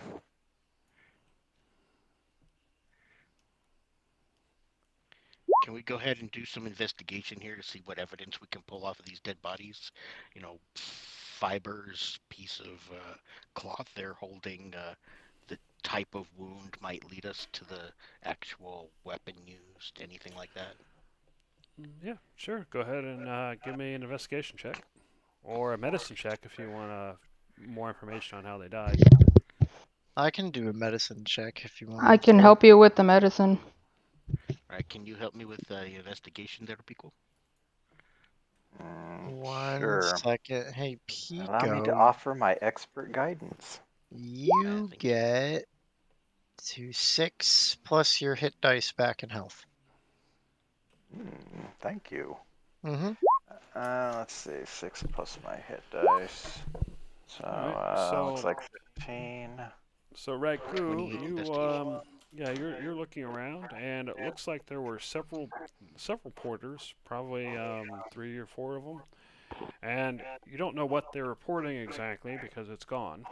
However, what's interesting is that you get the impression that they were kind of stabbed in the back, and then but what's interesting as well is it looks like there is a blood trail or something from most of them seemed like they were stabbed, but one of them it seems like maybe was dragged along to create a blood trail, and you think that's why the Cthulhu Panthers are here. And so you think they were dead long before the Cthulhu Panthers got to them, and maybe the intent might have been to have it look like they were attacked by those things instead of killed by humans. Could I get assistance on my medicine check? Yep, I'm helping you out. All right, I'm gonna go and make the roll. All right, I'm investigating these bodies. Yep, Like and so this. yeah, you get the similar idea. It looks like whoever killed them was very efficient at it. It looks like it might have been a rogue or an assassin or something along those Mm-hmm. lines because it looks like they were killed before they even knew what was happening. They were stabbed right in Yeah, the vitals and died almost instantly. crazy. All right. All right, so what do you guys do?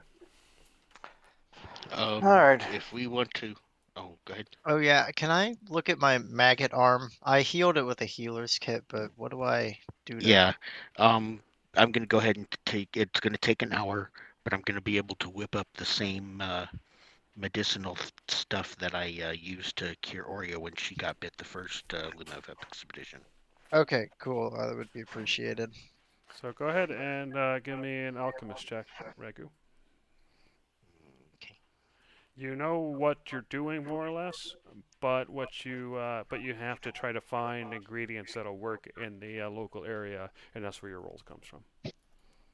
Okay. I was gonna say I have. All right. Yeah. Hold on. Since Oreo's got some sort of foraging skill, could that be something she can help him with? Oh yeah. Yeah, that makes sense. Okay. While they're doing that, I'm going to go ahead and climb down from the pillar and just kind of find a little spot to rest. And I'm going to go ahead and invisibly send Fire Lily up to start looking around and see what we see. Okay, so Fire Lily flies up. Ragu, you are able, with Oreo's help, to find suitable replacements for any sort of ingredients that are missing. And it takes you an hour, but you are able to create an antidote. And Pico, you Fire Lily flies up into the air and notices kind of like a bit of a trail um, in the dirt that leads off. It looks like, from what you can tell, it's going in the general direction of the crater, but obviously it's hard to tell without continuing along. Mm-hmm. And it looks like you don't see any evidence of a wagon, or but you it looks like they probably did have horses or mules or something along those lines. All right. Anybody who's good at tracking might help us backtrack to where the actual thing happened, and maybe we can find more evidence. That would be a survival check for that. Tracking Right. survival, yeah. The thing that Got it. happened, you mean the assassination? Well, yeah, you said the cart tracks and that people were dragged, so I'm thinking they might not have all been here. I mean, I we got the. wanted. Oh, go ahead. Okay. I was just going to say I got the impression they were killed here, but then dragged out in order to create a trail to track the creatures. Yeah, that's the impression, is that they were killed here, probably as they were about to leave, from what you can tell. But they took one of the bodies after his dead to kind of make a blood trail in order to possibly to get the Cthulhu Panthers to come.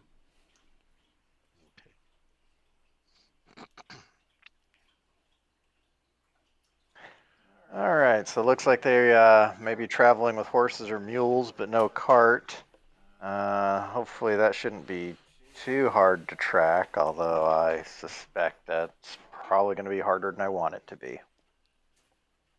Well, one impression you are getting, though, is that whoever these people were have already left, meaning that the they were coming toward the portal and probably went through it.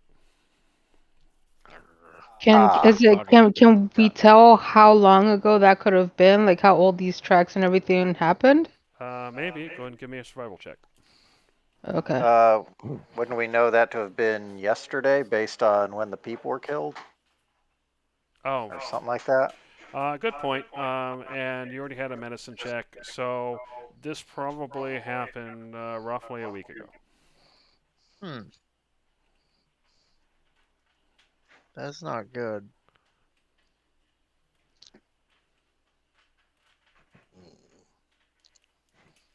So they already got away with whatever it is they stole. Mm-hmm. Well, we've got a mission to do. I think we should just keep going ahead, and if we spot anything along the way, we should definitely make note of it. All right. All right.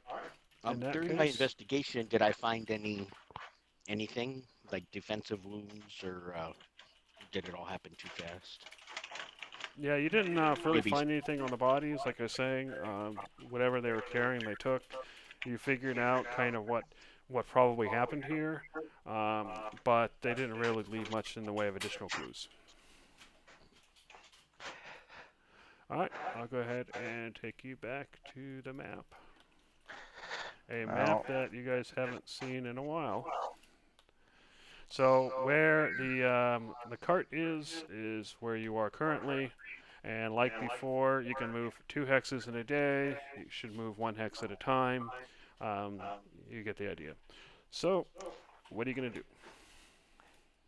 all right. Well, first question. Does anybody have any special requirements from their own respective guilds? I do. Could we swing by the obelisk? I need to recopy down a certain section of it. All right. Yeah, that shouldn't be out of the way for anything I've got. I have to go by the stone pillars. Okay, perfect. How about you, Ragu? I think most of what we are looking for me will be found at the crater. And you, Oreo? With Ragu. All right. Well, then the fallen obelisk it is. So there's our first step for the day. Okay, let me go ahead and take you to the map. Hopefully there's no crabs around there. I don't want to piss them off. Okay, And you there's crabs. approach. Look too soon. You approach the fallen obelisk, and you see two of the strange, large crab creatures dancing around the front of the obelisk. And you notice that one of them, they both seem to have the same kind of mechanical implants. One of them kind of is at the top of its head, kind of spinning around. A cylinder is kind of spinning around, almost like an antenna. And the other one seems to have tubes and pipes sticking out of its carapace. So, what are you guys going to do? Uh, hmm. I'm thinking I'm gonna send Piff in. I'm gonna make Piff invisible, and then there's like a diagram at the top of the obelisk. Yeah. So, the impression you get by top, you simply mean it simply meant Yeah, the part that cause was at or the top at one point, which would be yeah, here. when it fell. Okay, that's But that part of what you're looking for is buried. oh, we're gonna have to excavate a little bit. Okay. Maybe we should wait for the crabs to leave. Okay, you're I gonna should go wait. hunker down and take a hide. This is odd. Haven't they normally operated at night? Yeah, they normally do it at nighttime, so this is interesting. Wait, you Well, said you have didn't to X. Go ahead, Oreo. we only came here once to be very specific, so we Yeah, don't it's really know a true. pattern. That's Just true. saying. That's true. We did only really come here at night. Okay, so you guys are gonna try to wait them out. Well, Actually, no. You said that. So you said you have to excavate to get at the part you need. not a lot, but yeah, a little bit. I just don't want to disturb them because I feel like they wouldn't like it if we started messing with their thing, or they caught us messing with their thing. Well, if the part you need to deal with is underground, then maybe we don't have to disturb them. Oh, I see what you're Um, saying. That's kind of risky though. They're pretty heavy. uh, I wasn't planning on having one sit on us. Okay. All right, so my plan then is you just kind of step behind out of sight and then start boring a hole downward using mold earth, and I want to just basically try and dig and intercept that obelisk. Okay, fair enough. It's a fairly short distance. Um, so yeah, you dig through. Now, yeah, you see the roots of the plants as you continue to dig. Where are you putting the dirt? I'd be piling it up. I mean, basically somewhere slightly off the map, off to the right. I'd be excavating the dirt out into that area. Uh, Okay, so how long would it take you to get there? the farthest. Um, it looks like it would roughly take about 5 minutes to clear enough dirt to get there. Okay. All right. So yeah, you start digging your way through. I'm assuming it's more like you're just basically making a tunnel underground to over here or something like that. Yeah. Okay, so you get probably about there, digging your tunnel, and you notice that this creature here, or Galen, you notice this because Pico's underground. This Hmm. creature here starts all of a sudden starts kind of stomping his feet and going in circles. Uh, Pico, I think it's angry. Okay, I come back out of the tunnel to see what's going on. So yeah, you see this thing kind of spinning around, and then as the noise or whatever set it off stops, it starts settling down, and then continues to dance more sedately. And it's just dancing. It looks like it. Hmm. Um, I'm gonna go ahead and Fire Lily will be invisible, and it's just gonna end up over here by these rocks. Okay, you can just drag her over to where you want on the screen if you want. All right. Excuse me. Where did she go? The kind of hidden rock pile over here on the left side. Oh, Ping. okay. Fair enough. Yeah, that was pretty hidden. All right.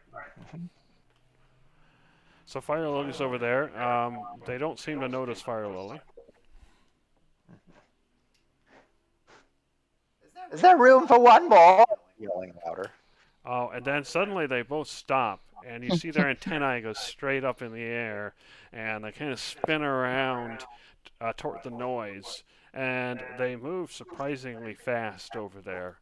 Um, and they see Fire Lily hears this kind of chirping noise with an almost metallic or mechanical sound to it. And they seem to be speaking very rapidly to Fire Lily, although Fire Lily has no idea what they're saying. So, I mean, to be fair, they're not being aggressive. I wonder what they're saying, though. How about I get Galen by the scruff and say, come on, we need to get you the thing before they come back. Okay, hold on, hold on. I also, do I have any idea of what they're saying at all, or no? What about those translator cubes?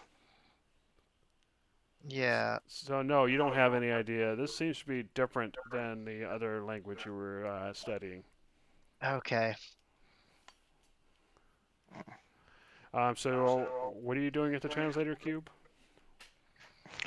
I guess Pico is going to use his to see if he can understand what they're saying. So, interestingly, most of it's just kind of static, but every once in a while you hear a word it recognizes. Um, you hear the word holy and trespassing a lot, and then something of the symbols of the gods. All right, so, well, we already knew they thought it was a holy thing, but apparently they don't appreciate trespassers, although I guess it's a good thing that they don't go straight to opening fire.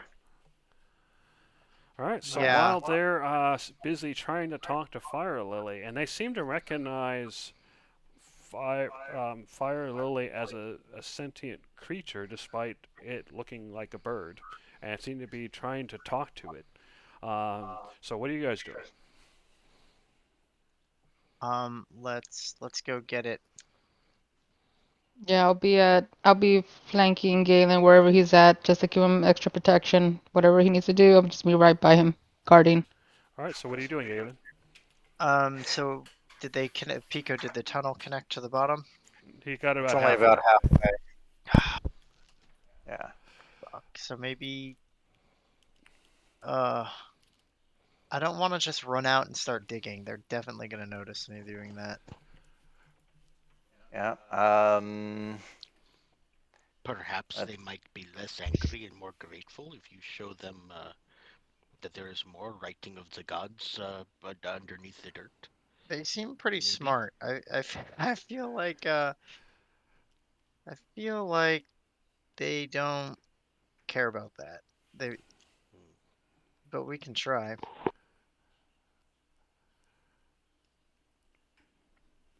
Um, okay, Oreo, let's do some digging. Okay, look. All right, so Um, Galen, what are you doing? I'm moving So one, this is a holy land, is it? 5, 6. I'm gonna come out to here and I'm gonna start digging where the diagram is, making sure not to touch the obelisk, but I'm digging around it. Is it possible to join the little group? All right, go ahead and give me a strength check to see how quickly this digging goes.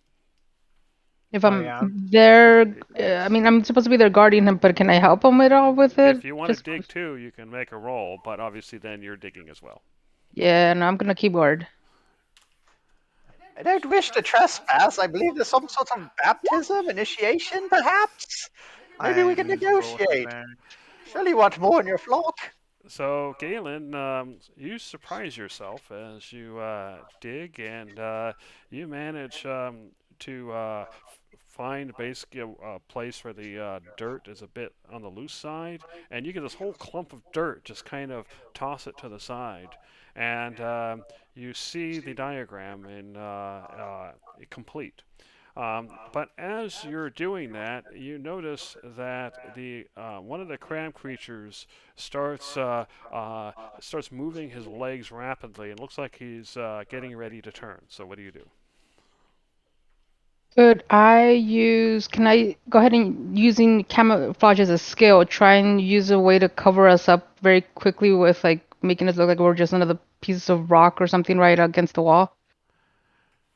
Um, it looks like around your neighborhood that there are some small plants, but the only large rocks you see are over here and over here, and they obviously weren't there before. So how would you do that?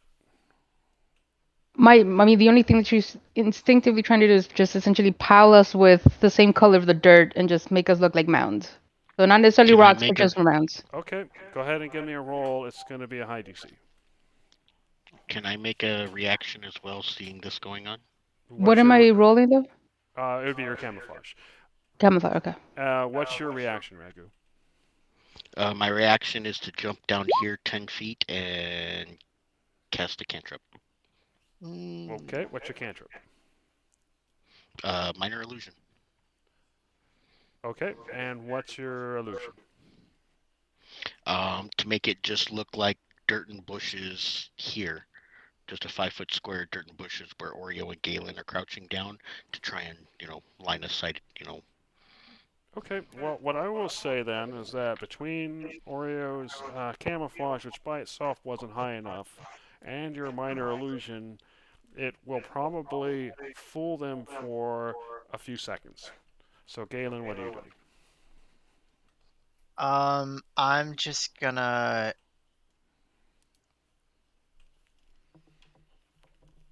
I'm gonna try and memorize this Okay, so give me that an I can intelligence later. check then, unless you have a special skill for that. I don't have a special skill for it. Okay, so we'll give it a probably it's a fairly complex diagram, so we'll say a DC 15. Okay.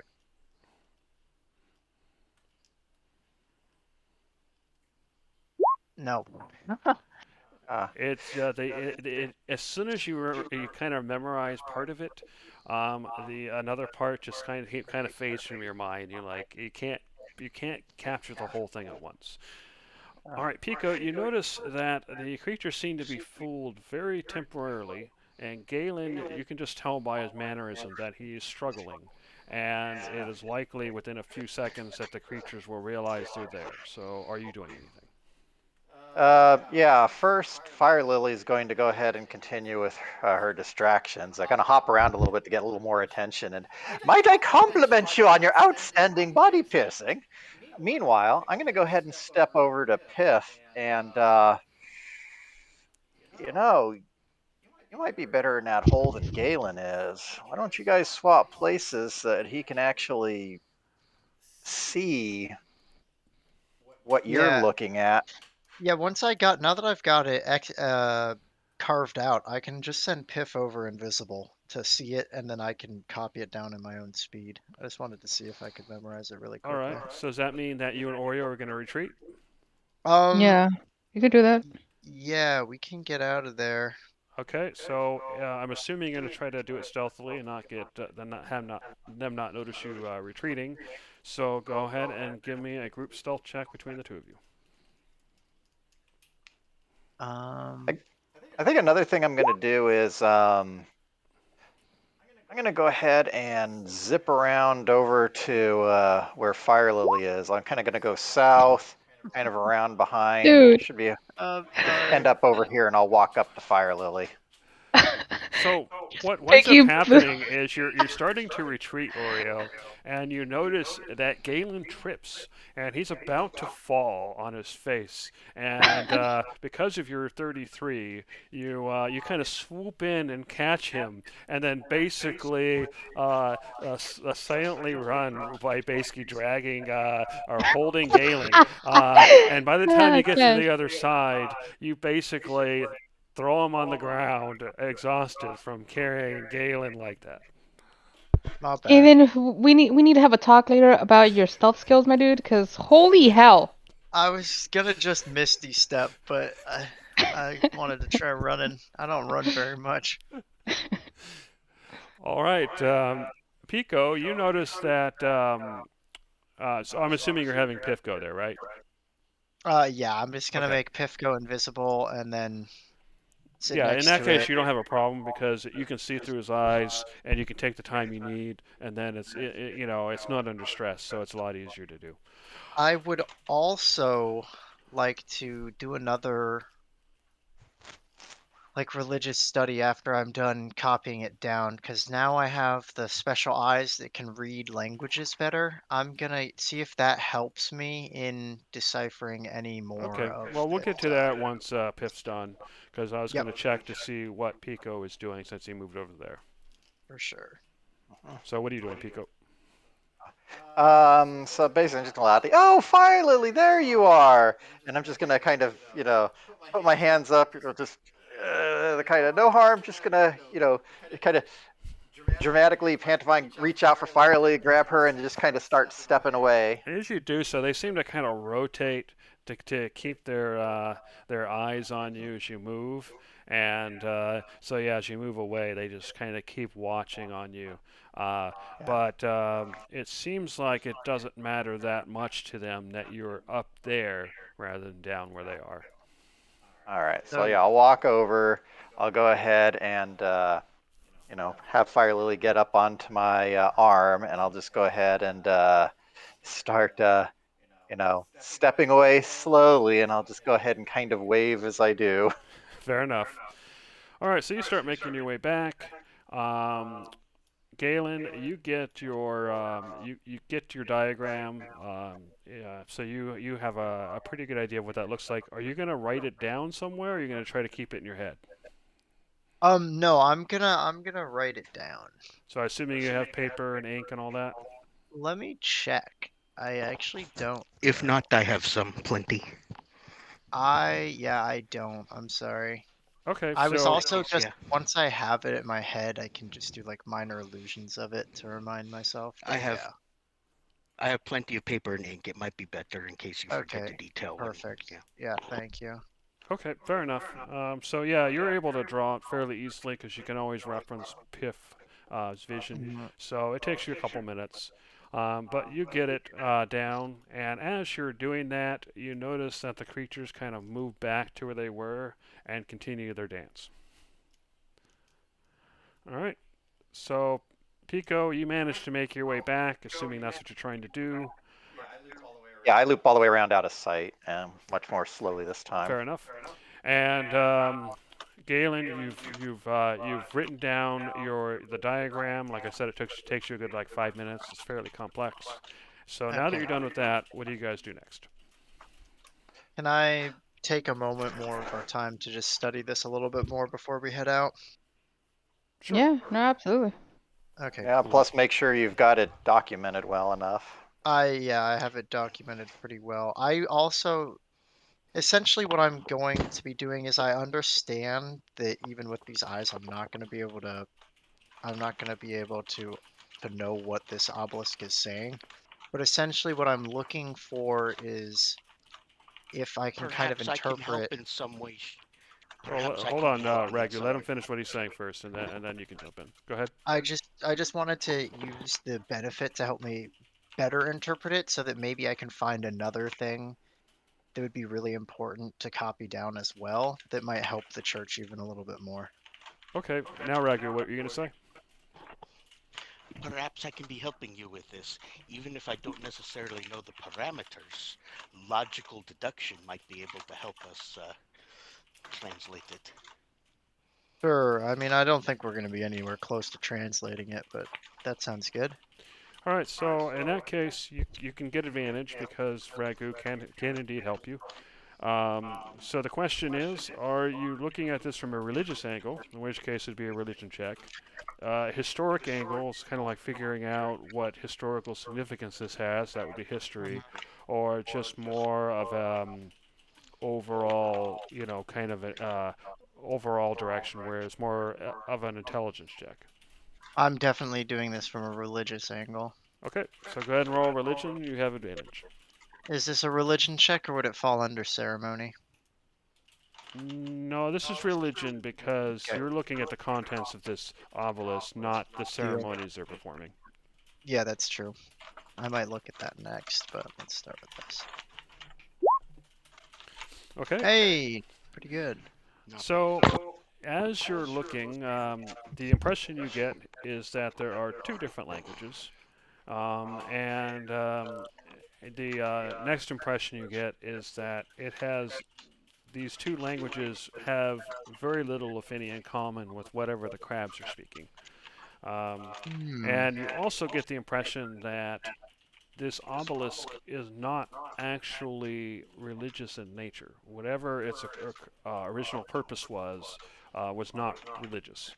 The crab creatures seem to treat it in a religious way, but you suspect that's more from a misunderstanding on their part, or some other reason, rather than the contents of the obelisk itself. The other thing you realize is that the diagram itself seems to depict it seems like it's a map. You don't have enough context to know where this map fits. You don't know if it's here in Lumev. That would be a good assumption. But based on what you know of the landscape, there's nowhere that you know of that it fits. But it definitely is a map to something. Interesting. Okay. Okay.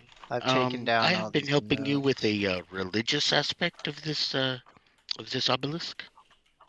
Well, you were providing more Correct. information. He was going from a religious Yeah. angle, but you were kind of pointing out things probably more from an intellectual angle, because that's where your skill set is. Yeah. You were helping him If he more could from the help. non-religious side, but he was approaching it from a religious angle. I was wondering if he could maybe help me do some logical deductions from Say that this. again. I can't hear Sorry. you. I was wondering if he might be able to assist me in doing some more deductions from a more historical side, I don't or know was that history. altogether what we're I doing? think it was all together. I don't think you're really going to be able to get much more out of it. Okay. I think So it's if it's getting the not, same information, just from a different angle, if that makes sense. so this isn't religious. Do I know if it's just a map or if it is like something Well, there's else definitely we need more to know? information there. Unfortunately, though, you don't seem to be able to decode what that information is Mhm. exactly. But you do know that at least some of it supports the map. Mhm. Perhaps talking about what's there, um, but you're unable to determine what that is exactly. All right. Cool. Thank you. Sure. How long would that have been, Jeremy? The whole investigation, everything? Like, how long would all of that lasted? So probably 20 minutes. Okay, I'm gonna use 10 of those minutes to roll on that. Okay, cool. All right, no problem. I'm good. All Oh, right. did you need healing? I could have. Too late. It's done. Mm, like So that. the day's about halfway over, but you still can go another hex. So are you going to continue, or what are you going to do? Yeah, we're gonna keep moving. So let me take you back to the map. There we go. And I have to recenter you every time. There we go. All right, you can move one more hex. All right, I guess we'll go ahead and swing a little more southward for the next stop, and I guess this is where we're camping for the night. Okay, so yeah, you managed to continue on without anything particular happening. And you find what looks like a decent campsite. It's very similar to the campsites you had before.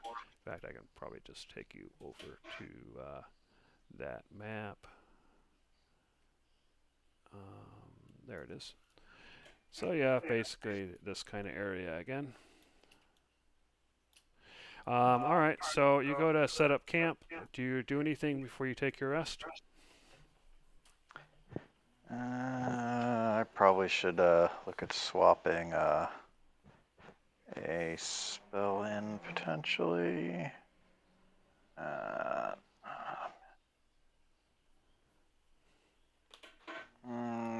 How are you feeling from your injury, Galen? I don't know. That's a great question, Jeremy. How am I feeling? Well, you were Ragu managed to give you an antidote. So it's sore and it's red, but you're otherwise fine. Cool. I think I'm doing all right. Kind of Yeah, sucks, but I I'm was just doing kind all of right. debating on if I wanted to try and equip lesser restoration. So I yeah, also have it, so you don't have to worry about that. but to give you By an the way, idea, sorry, to give you an idea what it feels like, you can imagine being bitten by 4 mosquitoes on your arm, where it's not enough to kill you or to keep you from doing things, but it's itchy and annoying. Go ahead, Ragu or Yeah. Oreo. just a quick reminder for the casters in the group. I believe that Carl gave us a couple of crystals to use if you guys had been running down on spells. I don't know if anyone's used them yet, but I figure that's worth mentioning if you guys were down number slots. Yeah, I I do haven't have the even. crystals in the inventory. Yeah, and I only used warlock slots for that first battle, so I'm still all good on my real slots. Okay. Does anybody need to top off from any injuries? I'm only Um, down 1 hit point, but I'm good. I don't need it.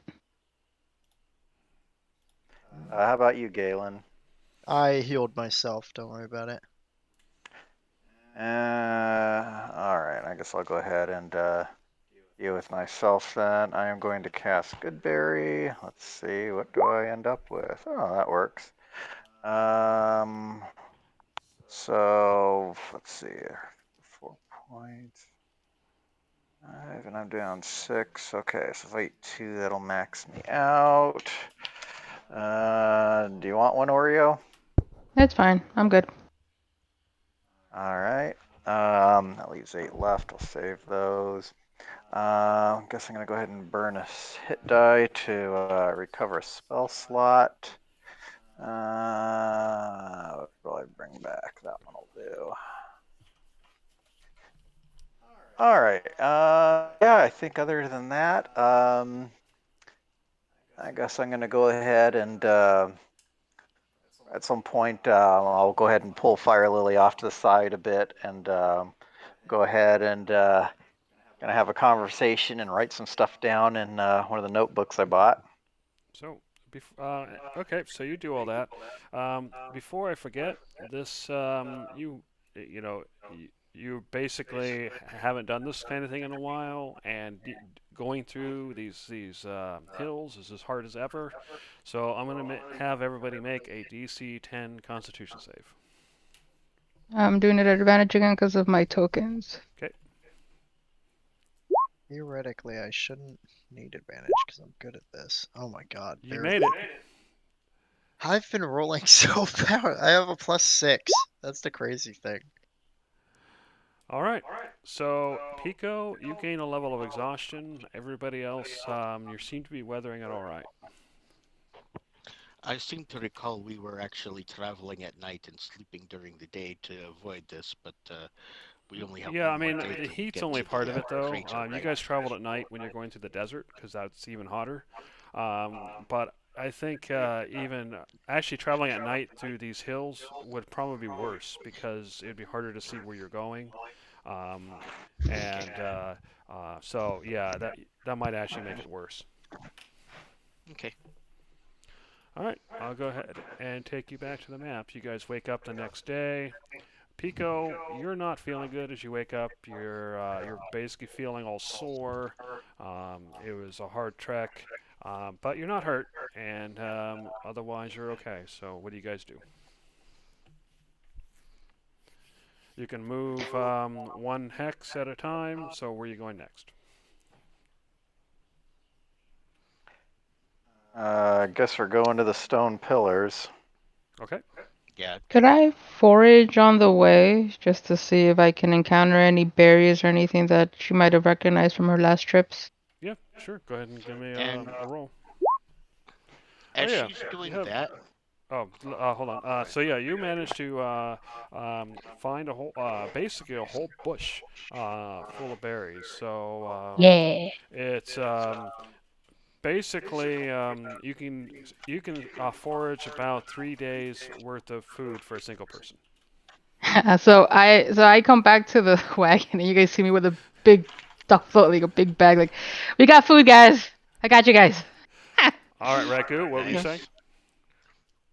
I'm not 100% sure if it'd be botany or deduction or maybe a mix of both, but I'm looking at all the plant life and weeds and stuff from an herbological or botanical point of view, seeing if I can figure out any properties.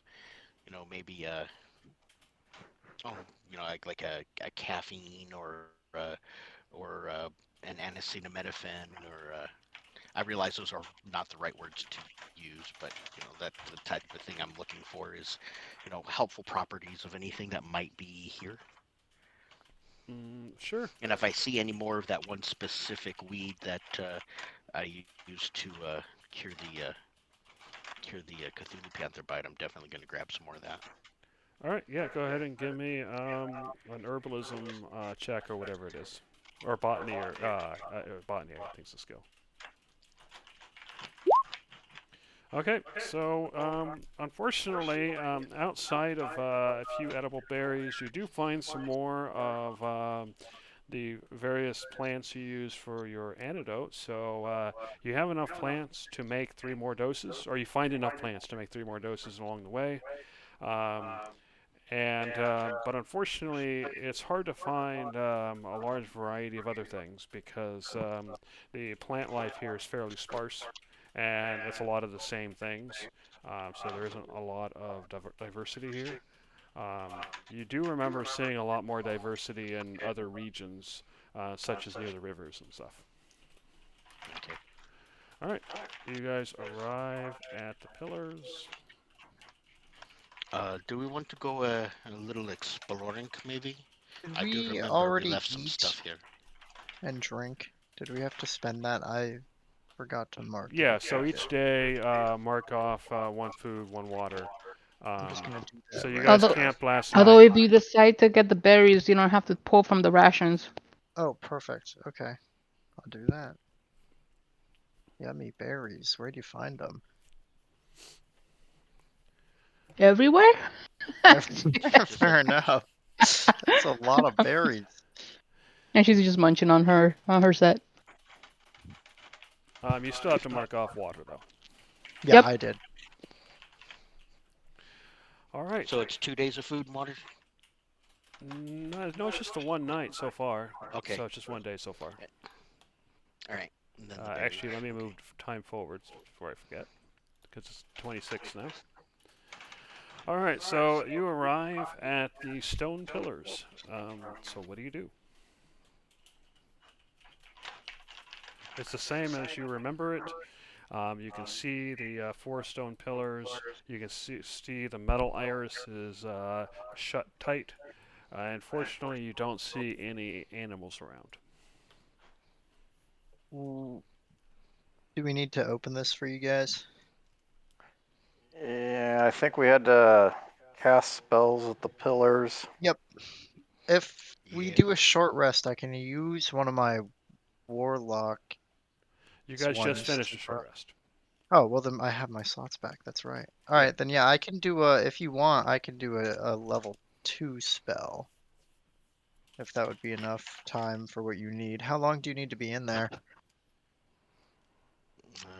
Not I have no Wait, entirely idea. sure. it's one of your warlock spells, so wouldn't it auto zoo level 5? Or is it because I you're. only have 3 levels of warlock, so Oh, it that's would why it bases off of that. Never mind. Scratch that. yeah, I believe I only have up to second level. But both of the Gotcha. slots Yeah. are second level, so everything I cast is Gotcha. level 2 for a warlock. That's what it is. Yep, never mind. That's why Hellish Rebuke is so powerful, because I can just upcast it for free. Yep. Yeah. That poor creature had 5 hit points, and you're like splat. Yeah, exactly. That's why I have it. I just get 2 free rebuttals for everything. I'm gonna Anyways, cast. I'm gonna cast an Eldritch Blast at the pillars and see what happens. Eldritch Blast is a cantrip, right? Mm-hmm. Hmm. All right. So are you hitting all 4 pillars or just 2? And hit all 4. Okay. So yeah, I you hit can all hit four 2 if you hit pillars, 2. Yeah. and it open. You see the iris open once all 4 have been hit, and about 30 seconds later, the iris closes. If I recall, you needed like a third level to get an hour. oh, I could Well, get you probably 30 minutes, 20 minutes with a level 2. as long as somebody with a cantrip is willing to stay up here, then we should Oh, only then we need can some just cantrips send to him open and in. close the door. Yeah, we don't even need to use a spell. I believe the two of you have the ability to touch. You could just leave Well, Piff up here. I don't know if Piff can cast. Let me check. do you have a touch cantrip like Shocking Grasp? I You do. do. So you can Oh, then cast Piff can touch use it. spells Yeah, I can cast a through Piff, spell through Piff. Yeah, okay. and that way we can use cantrips to just open close the door and we can serve our leveled spells. Mm-hmm. That sounds good to me. Sounds good to me too. All right. Hello? Hello. Hello. Hello. Hello. All right. So, Devok, you get to choose a magic item, but we'll do that later. Out of the leftovers. And also, if you look in your handouts, you should see. Sorry, if you look under Documents in your journal and Roll20, you should see Loom of Expedition Arcane Tower. And if you scroll down to the bottom where it says Expedition 3, you can see what your guild quest is. And as far as the main objectives, other people can fill you in when they feel like it. Okay. Or actually, you could read it yourself. There's the Delsar Expedition Nexus Guild document, which you could read if you want. You just missed the crabs. I'm sorry. The crabs. Yeah, remember the crabs that dance? Oh yeah. They're very awkward conversationalists. Oh. That's true. All right, cool. So what are you guys gonna do? I guess we can go ahead and cast the cantrips. Actually, let's have Piff go ahead and cast her spells through Piff just to make sure this will work as we expect, and then before we go down. Fair enough. Let's see. So what is it? A spirit? Oh, a sprite. What am I doing? And Well, what you're want to be looking more for is find familiar. ah, fair enough.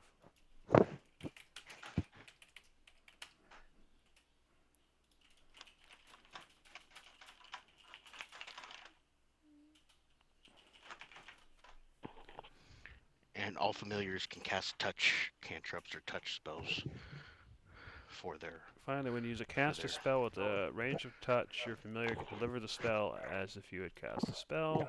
The familiar must be within 100 feet of you, so that's the first thing. And it uses its reaction. Fair enough. So it stays open for 30 seconds with cantrips, and it's basically only gets one reaction around. So it takes 24 seconds to basically hit all four, which means that you guys have 6 seconds if you just have one familiar doing it to get through the portal. That's not so bad. 6 seconds is pretty long. Is 6 seconds enough to get one person up? That's enough to get everybody up. You just got to use your move.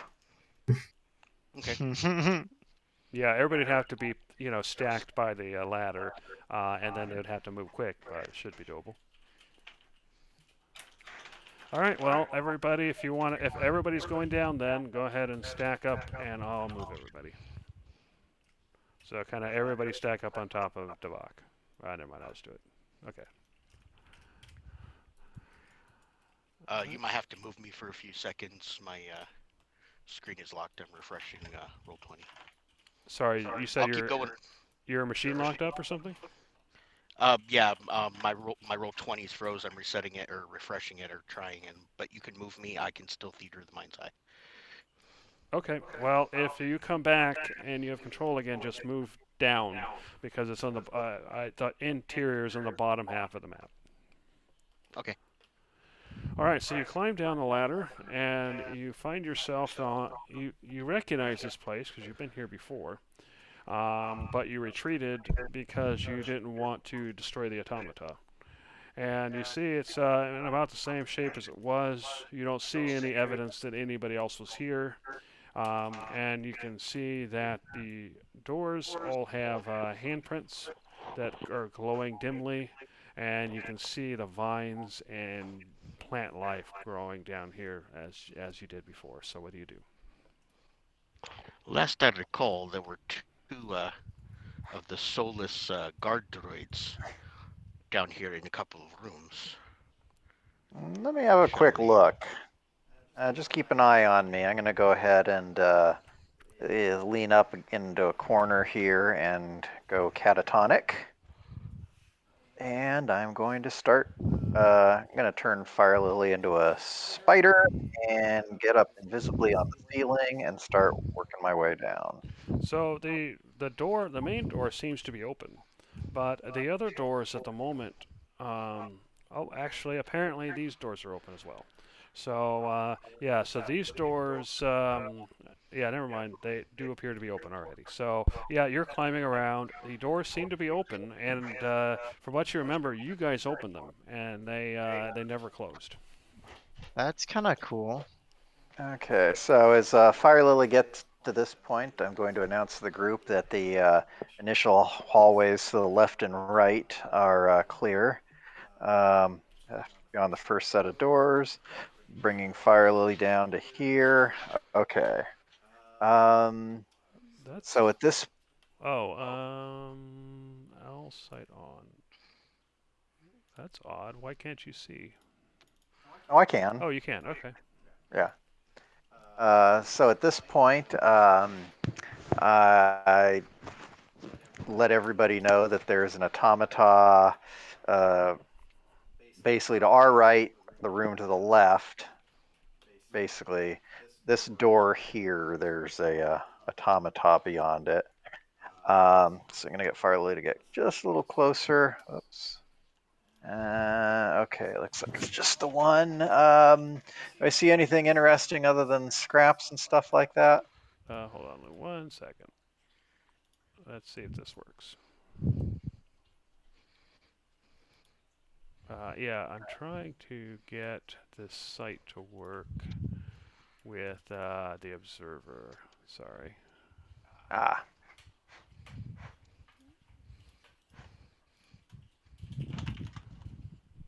There it goes. It just took time to update. Okay, fair enough. All right, so yeah, you're looking inside, and you can see that there's a bunch of debris. You see that there's an automata. You're currently invisible, right? yes. So the automata is kind of it's looking toward the door, but it's looking right through you. On the other side, the room appears to be empty, and while you do see some debris and some old machine, otherwise it's mostly overgrown. I'm gonna go ahead and head over and have a look at the machine. Oh, and actually, let me do something here. So yeah, you're looking at the machine, and it seems it's hard to tell what it even was meant to be because it looks like it's more broken than anything else. Um, it's just basically it's slumped, and you can see some tubes and some blades and some other miscellaneous bits, but it's hard to make out what its purpose was. Um, I go ahead and say to Ragu, it looks like you're gonna have plenty of opportunities to put Gimbal's training to use. I've been waiting for this. Checking over here at this door, do I notice anything? It has you see a handprint there, and it's glowing dimly, but the door is closed tight. All right, I'll skip out on that and go ahead and move back forward over here. I'm going to go ahead and just check these hallways real quick. Okay, so the hallway loops around. You can see debris, you can see plants, and then you can see more doors with handprints. All right, were they glowing? Dimly, yes. And yeah, but they appear to be closed at the moment. All right. And they do seal up rather tightly, so there's no room for a spider. All right. I'm going to leave Fire Lily here for a moment just to keep an eye on that automata. And I'm going to go ahead and come out of that view. And so, Ragu, it looks like there's some debris down the hallways. You want to check that stuff? All right. I shall head down the hallway carefully. First door is on the left or right. Fireley is going to keep an eye on the automaton. Let us know if it starts moving. Okay. Oh, hey, it works. Cool. First door on the right. So, yeah, you see some debris, and you see a door with a handprint that is dimly glowing. Go ahead and put my hand on the handprint. On the other side of the door, you hear splashing. If you're talking, I can't hear you. No, I just went, All right, I'm going to listen carefully. Does it sound like water just falling like a broken pipe dribbling down, or does it sound like creatures splashing around in the water? Go ahead and give me a perception check.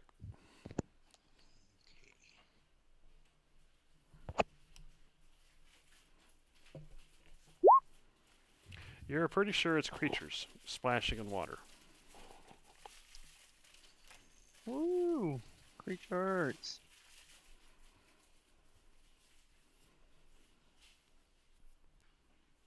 All right, so what do you do? I'm thinking. I don't know if I want to open this right away. If you're talking, I can't hear you. Okay, sorry. Said I'm thinking. I don't know if I want to open this okay. right away. Sorry, I didn't hear you. Um, While Ragu is thinking, gonna what's go everybody else ahead and doing? do it. What exactly is our mission here? I haven't been told. It's kind of like for your guys' thing.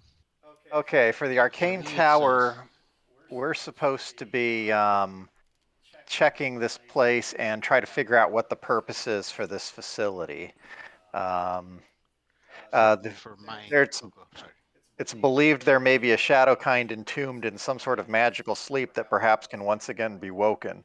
So, so at this specific place, we're looking for a shadow kind and figure out what this place does. For sure. And for me, it's to document all civilization and cultures. So all the walls, all the writing, all the technology I have to document and preserve. Gotcha. All right, so Oreo, Galen, Devok, Pico, are you guys doing anything? I don't think I'm very helpful for it. I mean, if you guys need anything from Mario, I'll help out. But otherwise, yeah, she doesn't really have much of to do. I'm gonna go ahead and do it, even though I know it is dangerous. I'm gonna have a char, and I'm gonna snap him away. And I'm gonna be ready to snap him away again as soon as I can. But I'm going to snap him in front of the door. Okay, fair enough. Let me put him over there. And then I'll side on. All right, so you see what's on the other side of the door. You see an automata standing right there. You see multiple automata to the south. You can see these shadows in the water. They seem to be some sort of distorted creatures. They're vaguely like fish, but they seem to move and twist in ways that make you hurt just thinking about it. And there's something about them that seems unnatural. And as you're taking all this in, the automata, his head swings directly to Char. And that's why I'm ready to snap him back, even and if I then got you a snap tiny him out. glimpse. Yeah. Okay, I saw several automata and some very strange things that made my eyeballs hurt looking at them. The whole room seems to be partially flooded. About what? Waist deep, knee high. Oh, the water was probably, you would probably guess 4 feet or so deep. Okay, yeah, about the waist high, a little higher, about 4 feet of water, and Now, was that down, or as soon as I open the door, am I going to get blasted with 4 feet of water? Sorry, is what down? Is the water up on the door, so when I open the door, water is going No, to no, come the water flooding out was in into the the middle hall? of the room. There was a Okay. walkway going around the water. Okay. So, all right. So, there's a little walkway. The water's not going to just come crashing through to our tunnel here, but there are 4 automata and some strange creatures in the water that made my eyeballs hurt.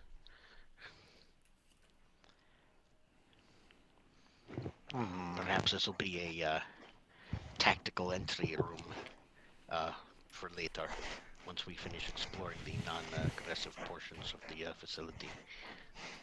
I don't know how many non-aggressive portions there are. We can always take a look over at the other hallway. Okay.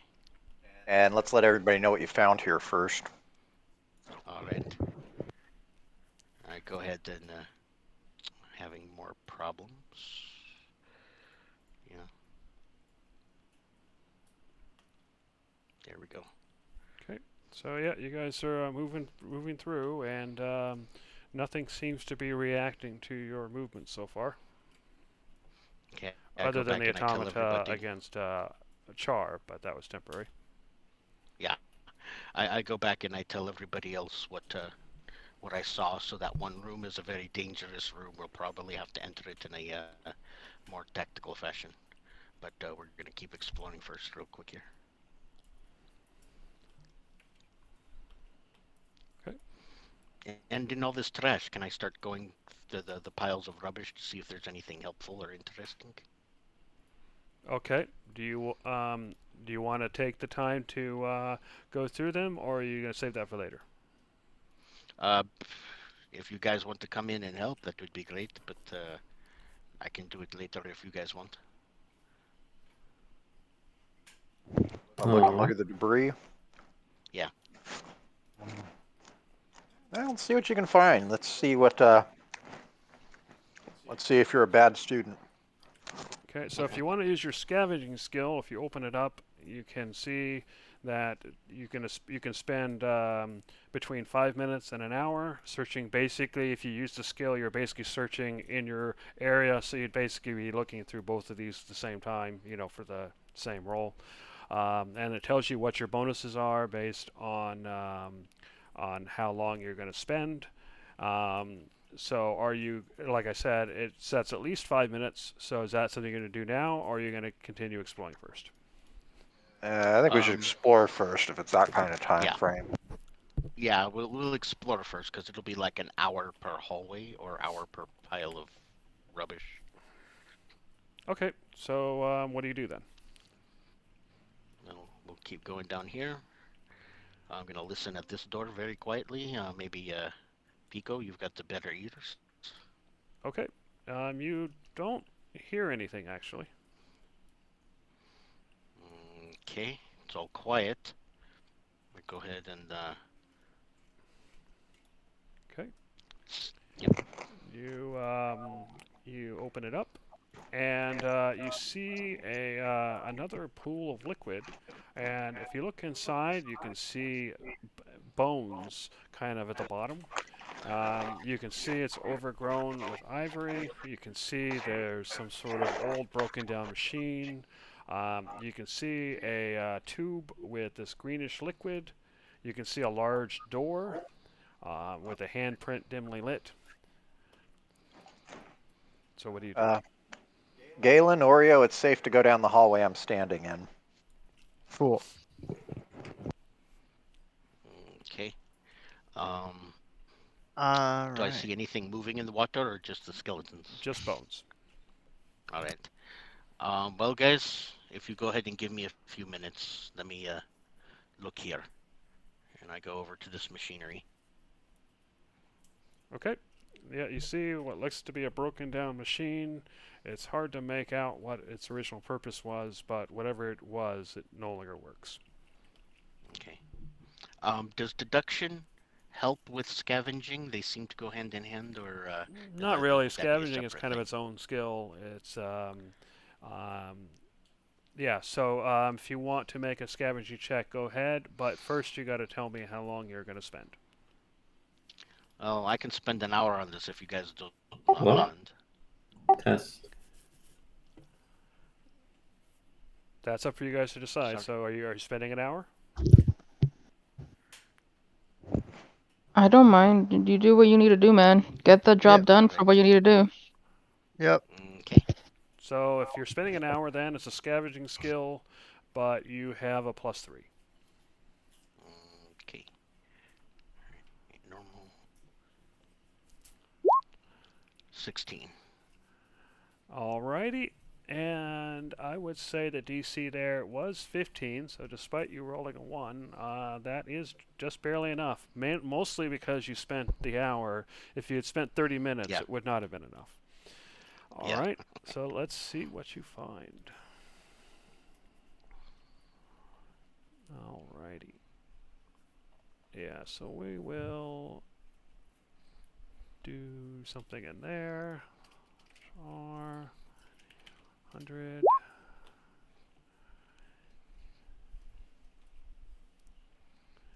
All right.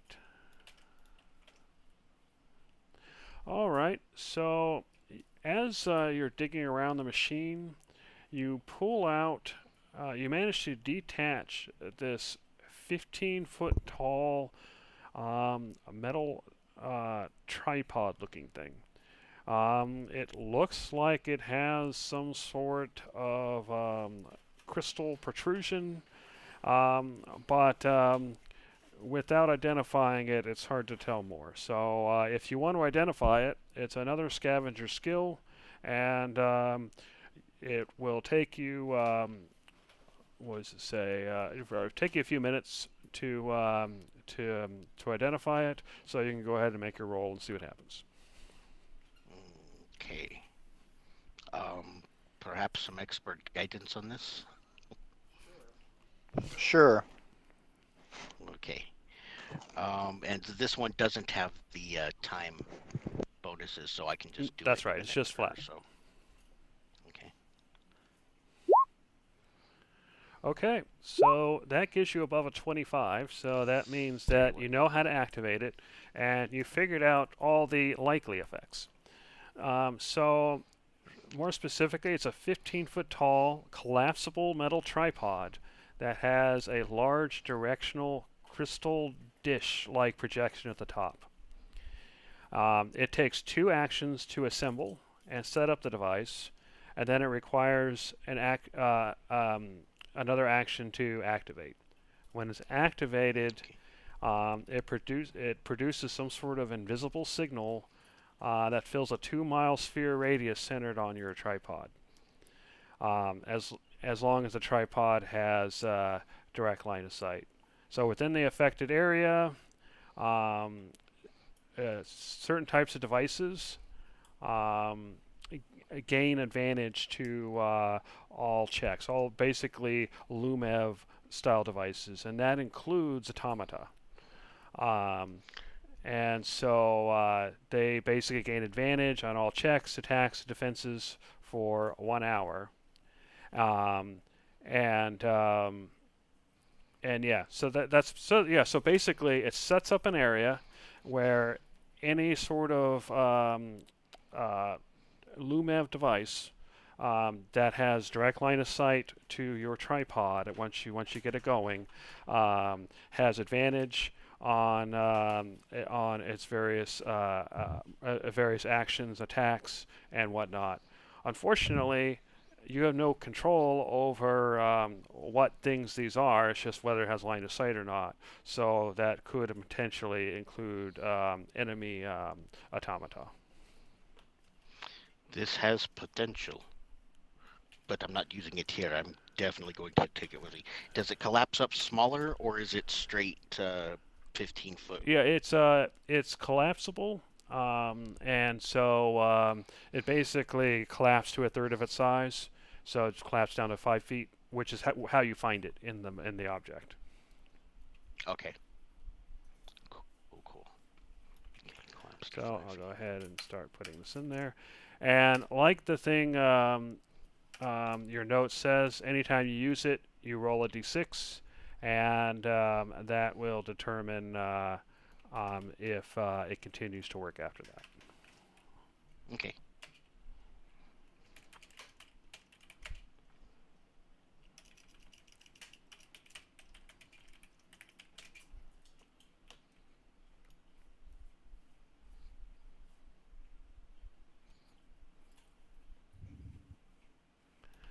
And we gave that Alrighty. chest of. Oh, sorry. Go ahead. Yeah. And we gave the chest of stuff to the place already, so I don't have that anymore. Sorry about the formatting, but there you go. No, that's okay.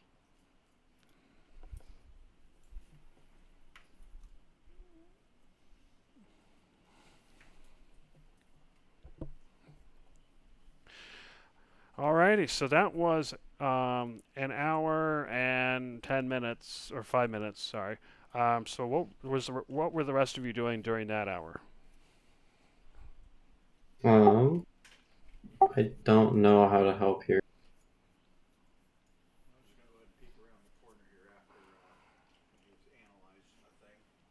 Okay. So yeah, you Am I peek allowed in around. here? You see more broken glass. Another tube of liquid. You see bones at the bottom of the water, um, and plants growing from the walls, and of course the door where the handprint is glowing dimly. Can I do a medicine check on the bones? I want to see like what these creatures were and You how they, can. if I, Unfortunately, they're okay. covered. The water is covered with this ivy, and the bones are at the bottom of the pool. So you'll be at disadvantage if you try to just eyeball it from where you are. Okay. Does somebody else who's not doing anything want to neutralize the disadvantage? Because I don't want to go into the water. Well, sure.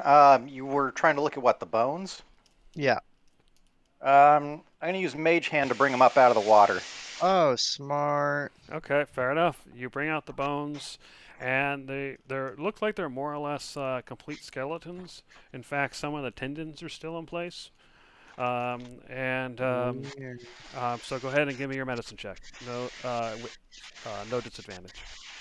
Okay, cool. Hold on Allow one me to second. offer my expert guidance. I will gladly take that. I once played a doctor in a play. Oh, really? Well, I guess I'll use it. What is it? So 1d4? it seems vaguely like a strange fish, um, but it doesn't quite match up. The head's a little too big. It looks like it almost looks like the head kind of bends around the neck, kind of like a humanoid. But in other areas, it looks like a fish. So it's almost like a fish with some humanoid aspects to it. That's gross. Alright, cool.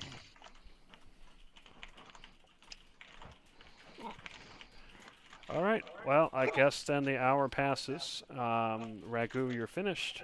So what are you guys gonna do Okay. next? I'm gonna Well, go ahead and just take a quick look over here at this thing. You see the water. It seems to be full of some sort of greenish liquid. The liquid itself it seems to be full of some sort of mold or you can see that there are spores inside and some sort of green fibrous material. if the hour is over, can I help with that? Either deduction or scavenging?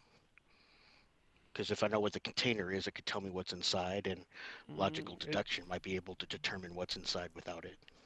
um I'm not sure you're able to tell what's inside basically what I already described, but basically some sort of plant material, mold, the fibrous material. Um, yeah, without getting inside, it's hard to find any more than that. Okay. Is it possibly highly dangerous, or is this corrupted, or is this what's supposed to be in there? It And might if you be what's find a supposed to be in there. It's unlikely to be corrupted. It might be dangerous. okay, I go ahead and share that.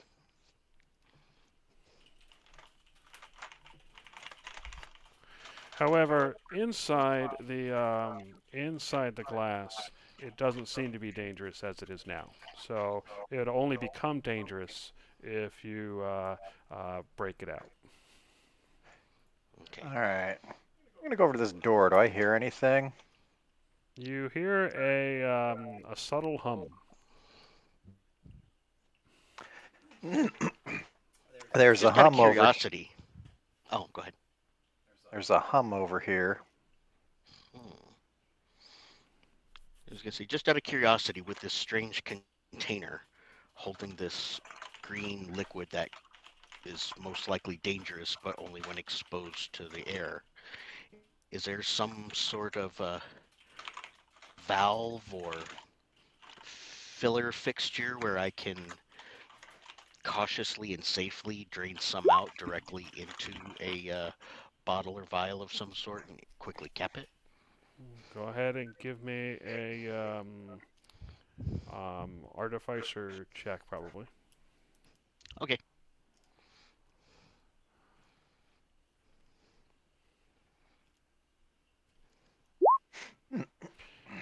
Yep, there is indeed a valve and a knob you can turn, and it looks like you could most likely extract some of the liquid safely. Okay. And my alchemist supplies have plenty of extra test tubes and little Yep. little So you're gonna fill up beakers that and one of those bottles. test tubes with the liquid? Yeah. If I can get two, I'll get two. Yeah, you can get as many as you want. All right. I'm gonna go ahead and backtrack and go find Oreo. Okay. There's a room with some humming in there. I don't know if that's what we're looking for, but just in case there's anything, you might want to move up because we're starting to get a little far ahead. Okay.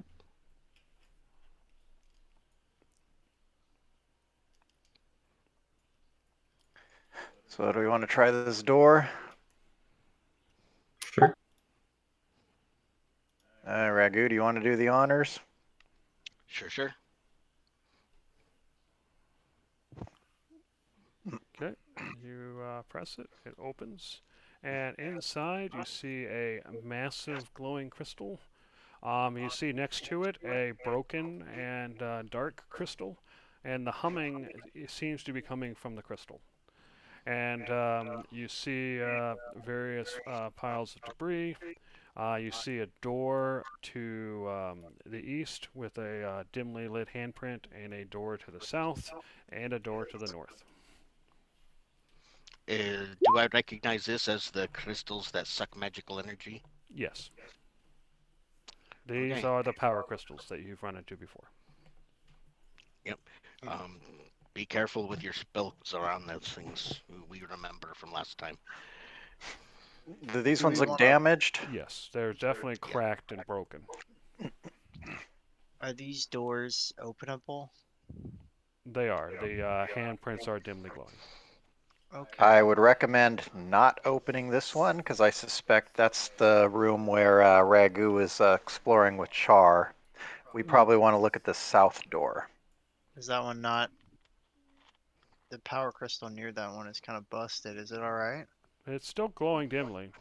You suspect that both crystals were connected to the power, and part of the reason why things are so dim and kind of barely working is because only one of the crystals is active. So Okay. we're at half power. All right. Are you opening the door? I'm going to listen first. Okay. You hear a a subtle hum from there, although it seems even quieter than the previous one. What the heck? Why is that there? There's more humming here. Ragu, do you want to stack up front of the door? Yep. This might be what we're Anybody else? looking for. Okay. Okay. Have Is anybody fun, else guys. coming to flank, or am I just gonna open it now? As I'm opening the doors, Jeremy, I'm obviously trying to fill the doorway, so if any instantaneous attacks occur, they will occur towards me alone. Okay. Fair enough. You open the door, and inside you see Several uh, large automata shells. There seem to be in some sort of frame around them. You see a glow coming from the southwest, a subtle blue glow, and that seems to be where the humming is coming from. And you also see strange orange plants growing from the walls, and they seem to kind of stretch a little towards you as you fill the doorway, but it doesn't look like they can move very far. I very quietly say out to Pico and Oreo there, the orange-colored plants might try and grab you if you get too close, but I don't think they're horribly dangerous. And I'm gonna step inside. They might try to grab you. You step inside and you notice these hemispherical orbs on the wall. They're dim, but you get the impression that perhaps they emitted light at one point in time. And you can Okay. see several what looks like the metal beds, and one of the metal beds still seems to be glowing slightly. You also see bits of crystal on the floor, and then various metal debris as well.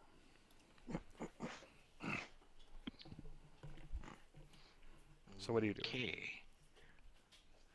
Is that it wasn't this side is where the humming's coming from, Yeah, but it's this coming side from is the same glowing? place as the glow.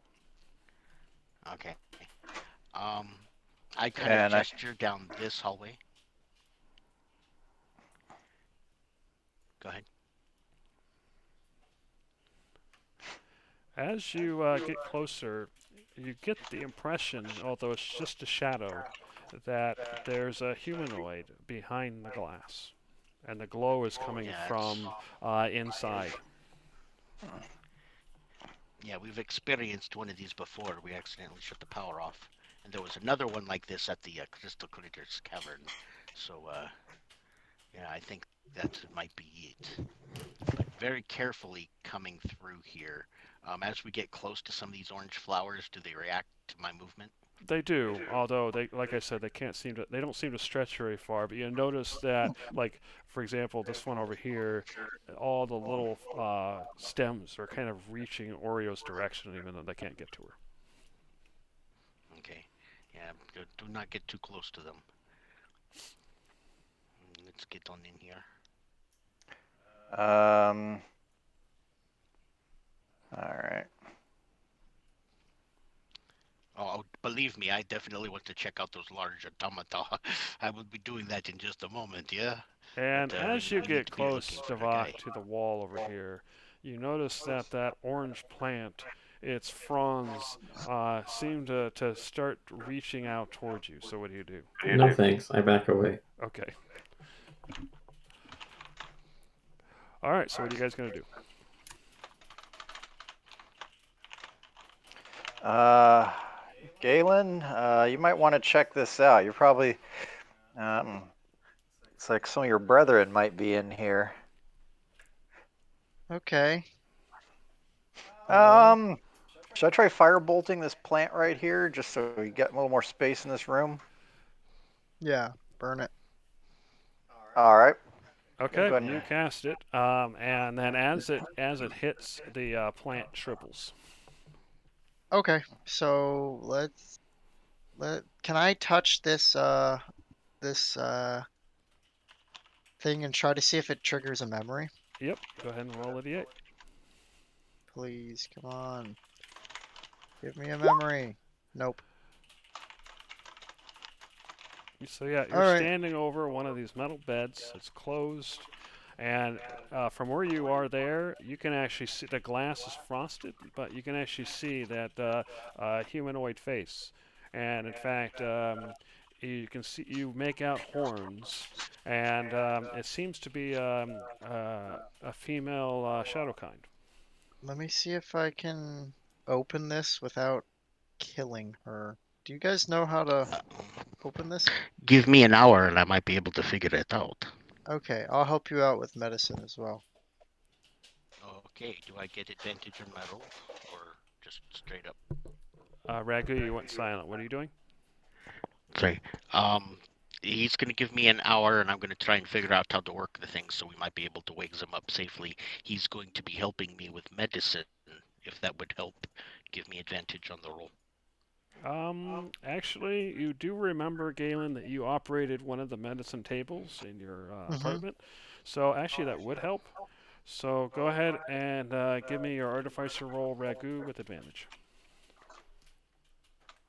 Okay, artificer, not scavenging. Yeah. It's not Okay, really let me scavenging, so check. you're not trying to take it apart and take out pieces. So it's more of your regular artificer stuff. Alrighty. How's about the little expert guidance or no? Give me a moment. I'll go ahead and step over. Since I know it didn't occur to you to ask, allow me to offer my expert guidance. Okay, so as you're looking at it, and Galen's telling you kind of similarities between this and that medical bed that he did manage to operate, and you're able to find a what you think is the right combination of controls to open it. You feel like you're maybe 80 or 90% sure, but you're not 100% sure. Are you going to open it? All right, I'm gonna go ahead and tell everybody this. Somebody was looking for this. I believe it was Dupico. It is part of the Arcane Towers Okay. mission.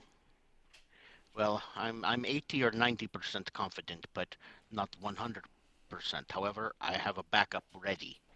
So, I have a plan so Z that you won't like, but I've got it ready too. though that would work as well. Okay, so we're okay with me opening this now, right? Uh, Before you do, let's check one thing. I want to go ahead and look around in this room, maybe the other, just to see if we find anything that might be relevant, any documentation or some equipment that doesn't seem like it's failed yet. Okay, fair enough. Go ahead and give me a perception check or an investigation check, which will represent you looking for that stuff. I can help you if you like. Oh, you rolled. Okay, so yeah, you're looking around, and the machinery seems to be broken down, and you don't see any writing on the walls, or if there was any documentation, it's either missing or didn't survive. Hmm. All right. Did you want me to take an investigation? Because I was trying to give Pico help. Yeah, you can do that if you want. Okay, you go through this, similar process, but you come up with the same result. Oh, okay. Sorry, it's worth a try. I guess you can go ahead and try it. All right. I'm gonna go ahead and try to do my thing. Okay, so yeah, you hit what you believe to be the right combination of controls, and you hear a voice, a mechanical voice, say something that you don't understand, and then the Um, does the using the translator does that pick anything up? okay, in that case, you hear Who was it? Was it Galen and Iyer that Mm-hmm. figured out a bunch of the language and already did some translating? Would Galen be able to understand some of it? I'm not sure it's relevant because it's spoken, but I know how to the read it, translator though. box does work. And the voice says, disengaging, cryosleep. The subject will arise in error, error, and then it opens, and you see an unconscious woman there. It looks like they just they put her in there as is, and she is breathing as you hear error, but she is unconscious and very cold. Um, Anything medical? She is still breathing. I'm going to Well, if keep you're checking for medical, that is that are you rolling for that or is Galen?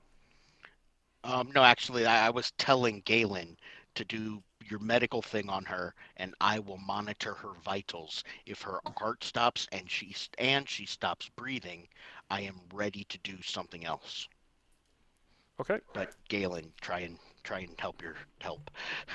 I go ahead and touch the arm of this shadow kind, and with my cold paw. Oh, she's so warm. Believe it or not, she's even colder than you are. Alrighty, that's an experience I haven't had in a while. In fact, it's like you can imagine, basically putting somebody in the refrigerator or even the freezer, and that's kind of what it feels like. All right, Galen, I'll Galen. help you with the medicine roll. Okay. Sounds good. I am going to pull out my bedroll, and I'm going to go ahead and use prestidigitation to heat it up and then place it on her as a blanket. Okay. Not ideal with the medicine. Did you give me guidance? Uh, I didn't. Okay. Well, you got a Okay. 15, I think, because okay. 15 is So not terrible. yeah. So from what you determined, she is alive. However, uh, probably due to whatever error was, she is in a coma. Yeah, they Um, didn't heat her up right. so you get the impression that she's potentially healable, but yeah, dealing with her is definitely outside of your medical expertise. But you do know that greater restoration would likely work. I don't Wait, have great. Pico, don't you have some of those good berries? Can't you like make a juice out of them and try and see if you can? It's magical healing, right?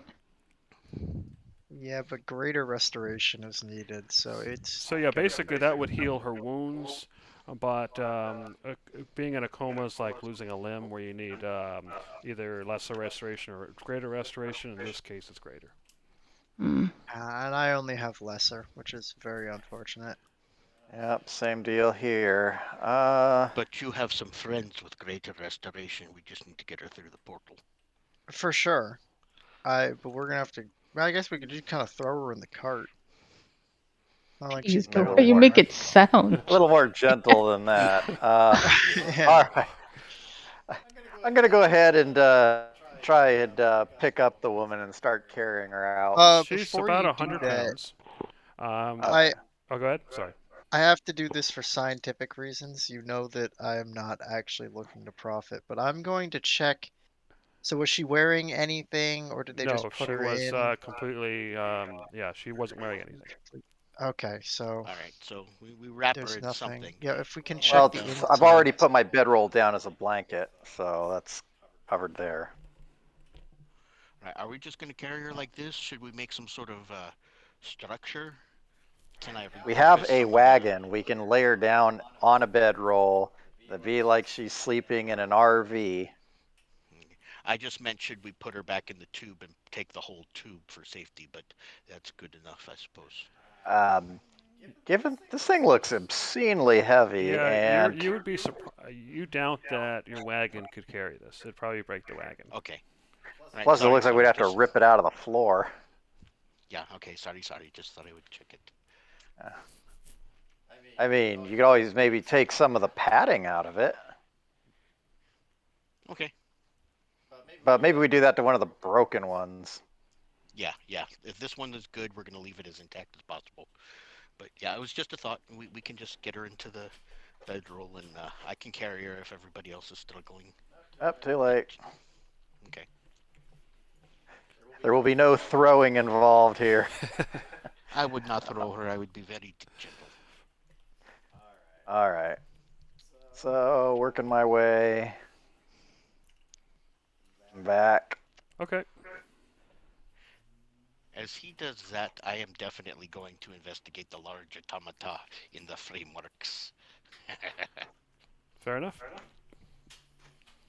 So, um, I'm assuming you're going to go over here then. Um, all right. So yeah, you look at the automata, and you can definitely see a large frame, and you can see One of the frames has some sort of arm that seems to be bent in a way that you suspect means it's broken. Um, that was pointing at the automata, and you can see that the automata to you look incomplete. You suspect that perhaps they were either in the process of being built or the process of being repaired. It's hard to tell. Um, but you can definitely see similarities with some of the other large form automata you've seen.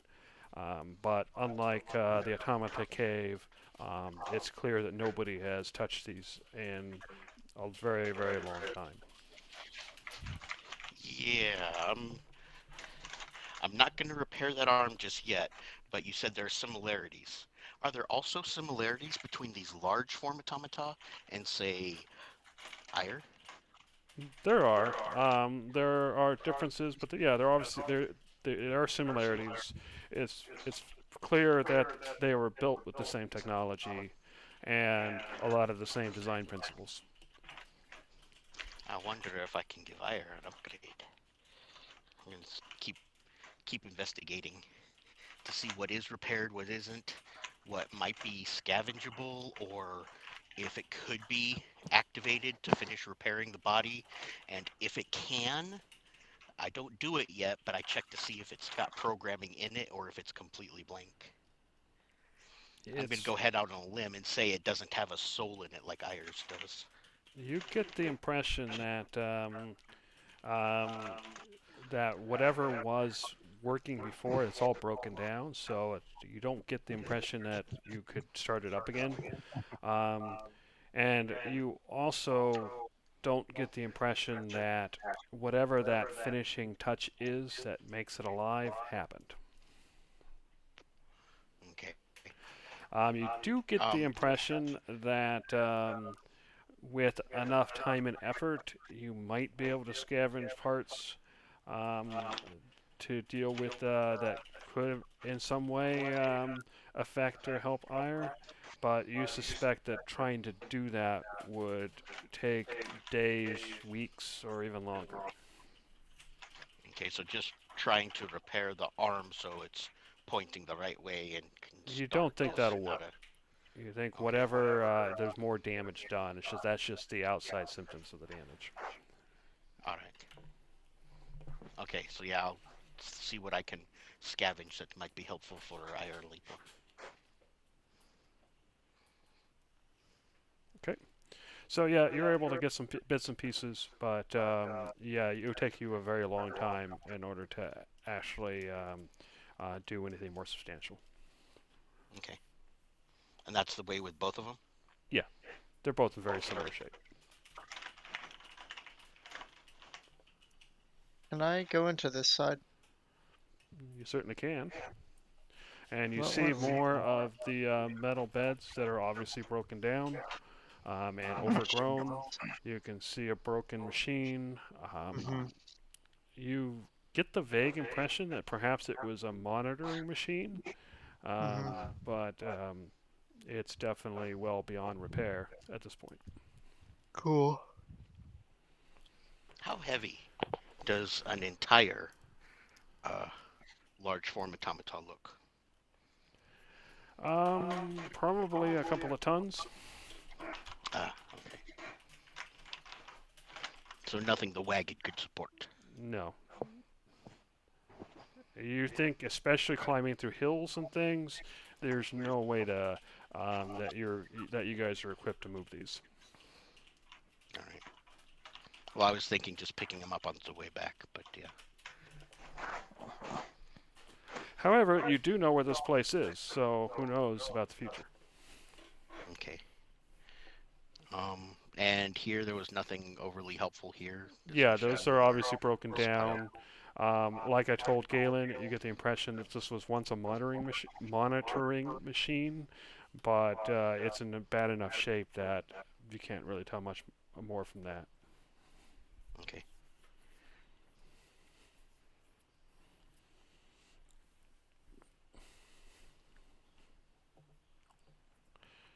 You do get the impression, though, that with the right equipment and resources, these things might be movable in the future, especially by the guild. But yeah, like I said, it doesn't look like there's much you can do from here. Okay. All right. I will log that in my report as a point of interest for the guild to come back, and even if they can't do anything with it, if they can move the machinery, then maybe I can lend my expertise to help them repair part of it. Yeah, that might work. And one question I've got, based on what we've seen in this place so far, I mean, obviously it is meant to be able to put some Shadowkind in stasis, and obviously it's got some defensive capability with the large format automata there. But based on the other rooms we've seen, do I get any sense for what these rooms and this place would be used for in general? Only very vaguely, but you do get the sense that this was some sort of research facility. You get that sense from all the different types of creatures, the bones, the liquids and plant objects. So it probably served as some sort of biological research facility, in addition to serving to um, have sleep stasis areas for the Shadowkind.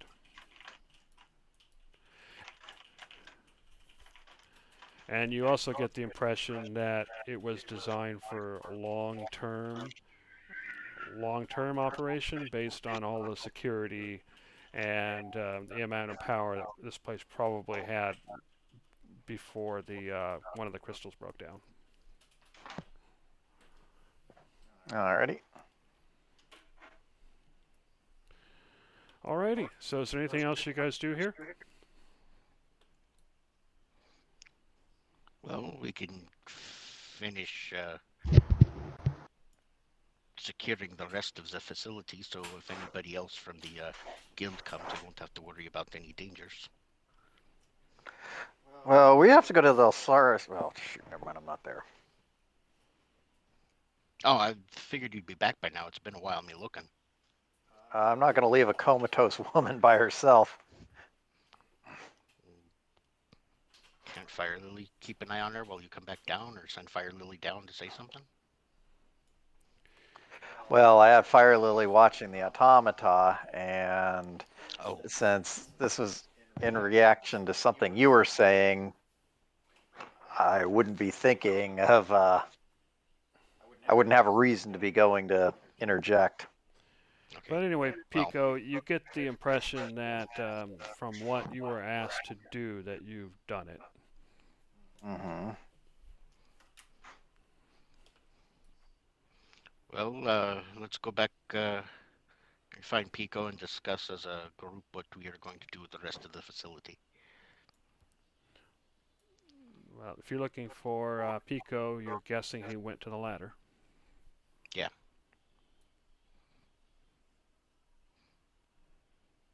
Okay. So Pico and Oreo are already at the ladder. Um, Ragu and Davak, okay, you guys are all together. Okay. For the ladder. Through the ladder. And I will use Piff, who is out there, to start casting cantrips and get us the hell out of here. Okay. We don't want to explore the rest. Wasn't there more like the soulless automata? We could get some more fire cylinders if they attack, or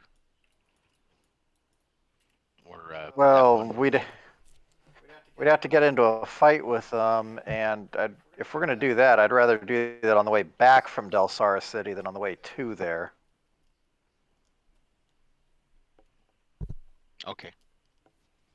Okay, so in that case, you guys find your way back out. You're able to use Pip to cast the cantrips, which works, giving you that 6-second window to get back out. So far, you guys have moved for half a day, so you guys have one more hex you can go. Well, we'll go ahead and go northwest or northeast, kind of stay out of the desert. And if anybody doesn't mind, I think I'm going to go ahead and ride in the cart to try to avoid dealing with too much strain for the day's travels. No problem. Okay. So you guys arrive at your next campsite. Um, Pico, because you're riding in the cart, I won't make you roll another level of exhaustion. Um, as far as everybody else, same DC 10. Constitution save. The parapet of Okay. health or the parapet of wound closure wouldn't aid in that in any way, would it? Unless it says it keeps you from getting exhausted, it wouldn't have any effect. Rip. Okay, Unfortunate. so Devok gains 1 level of exhaustion. It looks like he's the only one. And Pico, since you did not gain a level of exhaustion, you can actually make a Constitution save to see if you are able to sleep that off.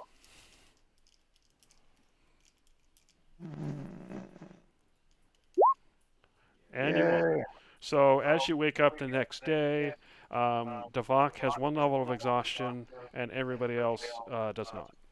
Quick, just a backtrack. I would have asked the team quickly if we were for sure gonna be making it to the crater by the next day.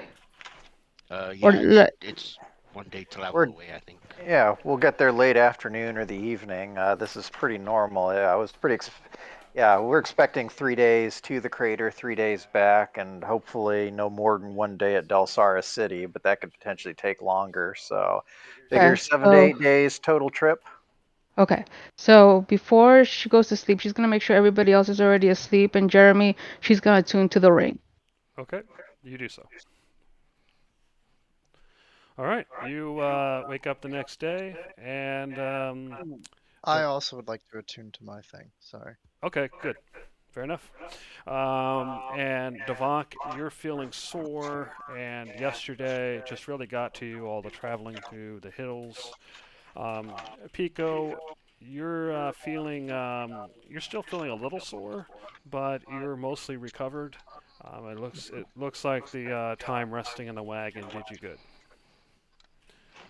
I think Devak will be in the wagon tomorrow. Yeah, If fair That's enough. All right, so you can go ahead and move a hex. All right. Go ahead and just head straight on through. And for this trekking, I'm definitely going to be periodically casting prestidigitation on all my clothes and all my equipment. I'm going to be trying to do my best to stay as cool as possible. Fair enough. Is So this two waters as we're going yeah, through? Okay. but that won't kick in until you camp. Ah, okay. All right. So yeah, the previous night that you just spent, obviously you'll need to spend a food and water, and it was a short rest. So if you gain anything back, all that stuff. All right. Nothing happens as you're traveling through the desert. It seems fairly monotonous. You can hear some howling in the distance, but fortunately nothing approaches. So go ahead and move 1 more hex. Chunk. And you have arrived at the crater. Woohoo! Yeah, crater. So it's very similar Now, to. Oh, sorry. Go ahead. nothing. now remember, we all have to go down very close to Galen. What do you? Hey, come on. Look, Oh, man. Only once. No, I mean, it doesn't attack you, so if we stay close to you, we won't get attacked Oh, by the yeah. automated weapon system. I forgot about that. Yeah. So we all stay close to Galen. Yes, sir. I guess also the woman is probably going to need water, so I'll probably do my best to keep her hydrated for the during the day's trip. Are we bringing her down with us? It is cooler inside the Ah, crater fair. facility, and once we get in there, it'll be protected because we have cleared it out. So yeah, we'll bring her there, Yeah. but definitely not to Delsara. Well, just keep in mind clearing out's relative. Isn't there a large format automata around there we want to be careful about? It's in the garage and it hadn't been activated, but it's something that I might want to be looking into. Although I don't think we need to be that close to get it anymore. I thought we deactivated the thing. I thought we Looking in the reactivated it when we left to make sure that nobody else could come if they were there, because at that point we were paranoid about other researchers looking coming into the and distance, stealing can I stuff. see the turrets active? Because I remember they were moving last time. You do not see the turrets active. Yeah, so Everything seems we to be did. deactivated. Yeah, we deactivated, so we don't need Yeah. to keep getting like a yeah. Anyway, sorry. Okay. So are you guys gonna head down, or are you gonna do something first? Is there a safe path down to the crater, like over here, perhaps? Yeah, you go ahead and give me a probably a survival check to see if you can find a safe path. Might take some guidance. Yep, you do. You find a relatively flattish area, and you kind of find a path that seems to be okay. It looks like getting the donkey or horse to cooperate is going to be a bit of a pain, but you have done it before. So whoever wants to do it, go ahead and give me an animal handling check with advantage. Okay. And allow me to offer my expert guidance. And I happen to have the voices of the Wild Ring. Can that help me lower the DC on getting Zors done there? Yeah, that's fair. I would give you a lower DC if you make the roll. Alrighty. Okay, it is difficult. You have to coax the animal a lot, but you do manage to get it to cooperate, and you find yourself back in the structure. So I'm going to go ahead and move you. Alright. So you find yourself entering the structure, and Pico, due to your passive perception, you notice footprints. People have been here. You suspect not all that long ago. Are they going like both directions in and out of this place, or just in? Go ahead and give me a survival check if you want more details. That'll be for the tracking. All right, and probably could use some expert guidance on this. Oh, which is probably going to be fine here. I'll roll it So anyway. you are able to follow the tracks, and the tracks look like they came in, and it looks like they also left. Any idea, party? Okay. Go ahead. I was gonna say I take 2 steps over and check here. All those cylinders that were all over the ground Are in gone. these 2 rooms, all of them are gone. Yes. Every single one. Yes. Crap. Were you gonna say something there, Pico? Yeah, I'm sorry. I was going to ask if we could, if I could figure out at all the party composition. I mean, if there's anything. It was fairly large. You suspect that it was probably around a dozen people, maybe even a little larger. And you get the impression that a good number of those, maybe a third to half, were porters, based on the heavy footprints, and they were carrying a lot of stuff. A dozen people and a lot of porters. Okay. What do you see there, Pico? I'm pretty sure the porters got killed and somebody else took their stuff. Yeah.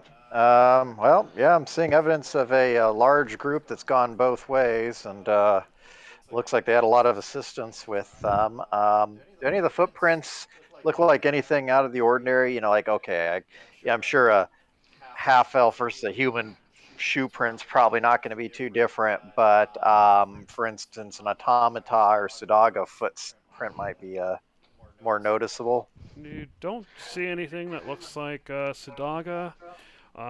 Most of them look like they're humanoid. However, you think that one of them is probably an automata. Well, you did share that information though, Pico, right? Out loud? Yes. So when you say that, Oreo is gonna say shit, and she's gonna take out her expedition guild thing again. You guys will recognize it because everybody's got one similar anyway. But she's looking at it over and over and over again, and she kind of sighs and looks at all of you guys and says, yeah, we need to talk. So, I've been tasked to fetch something here apparently, but it seems like all of this that you found seems to be associated to the same thing that my guild apparently been discovering as of recently. It seems that uh, my guild's been investigating to see the origins of the masked figure that we've all been talking about as of recently. And they think that there's a connection with him and some other associate that happens to be a member of the Arcane Tower.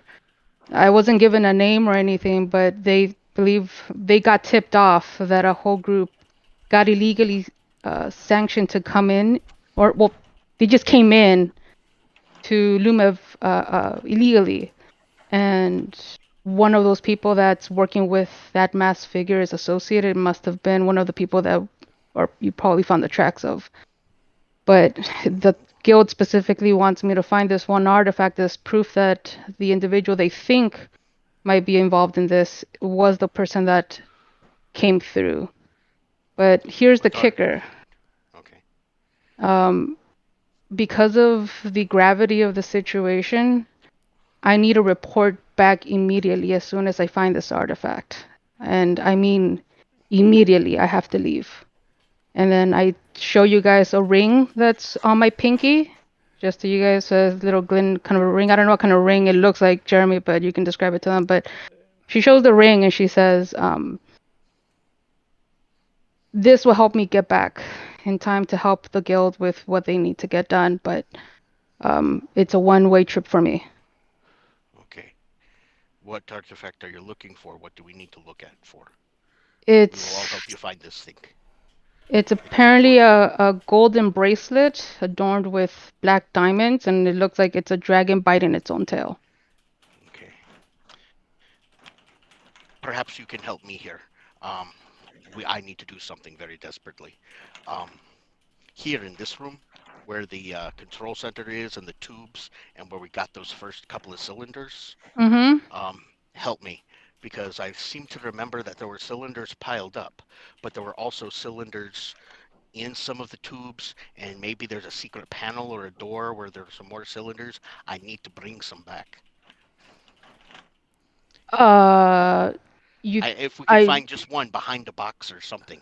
Yeah, no, I mean, sure, she'll help you with the investigation. I don't know if that's what you're trying to roll.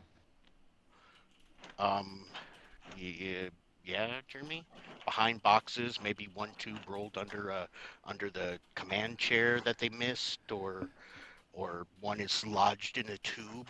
I mean, this isn't the only place they have them. Is there a graph or a map or something where they have like a better weapons room with perhaps more of these cylinders stored?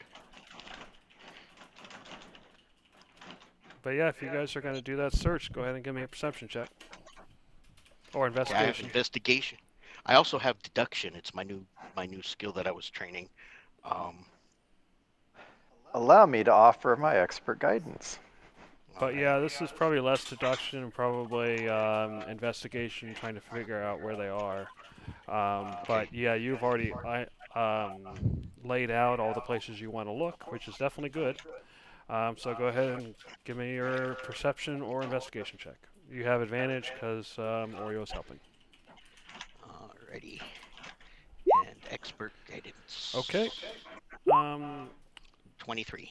That's good because you find one of those metal cylinders inside this tube. It looks like it's way in the back. You're not sure how it got back there, but you're able to pull it out. And you also find one in this room buried under some vines that somehow got missed as they ransacked the room. So you find a total of 2. Okay. 2.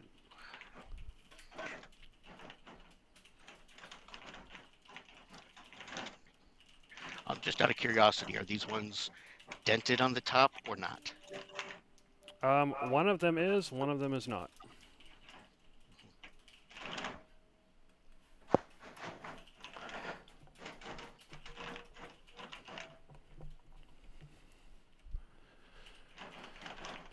All right. So And they weigh 10 pounds each. Sorry, go ahead. They weigh 10 pounds each. I think they do. I'm just double checking. You said it a little louder. Sorry, they weigh 10 pounds each. Yeah. I think they do. I'm just Yeah. double checking. Yep, it's the same. Okay. Cool. All right, so Alright, Oreo 'cause- and Ragu are busy doing that for a couple of minutes, thoroughly searching, probably 5 minutes. So Pico, Galen, and Avant, what are you doing during those 5 minutes? I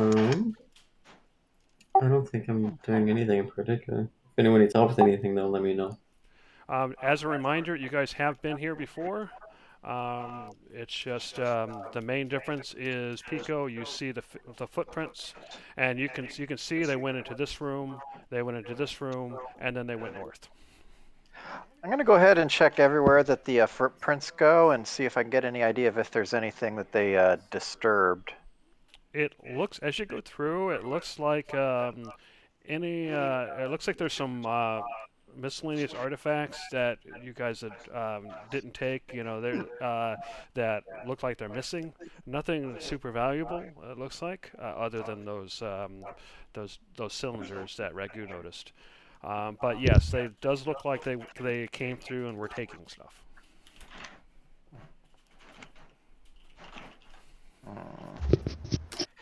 Yeah, it looks like these people have been looting things. You said they took some cylinders?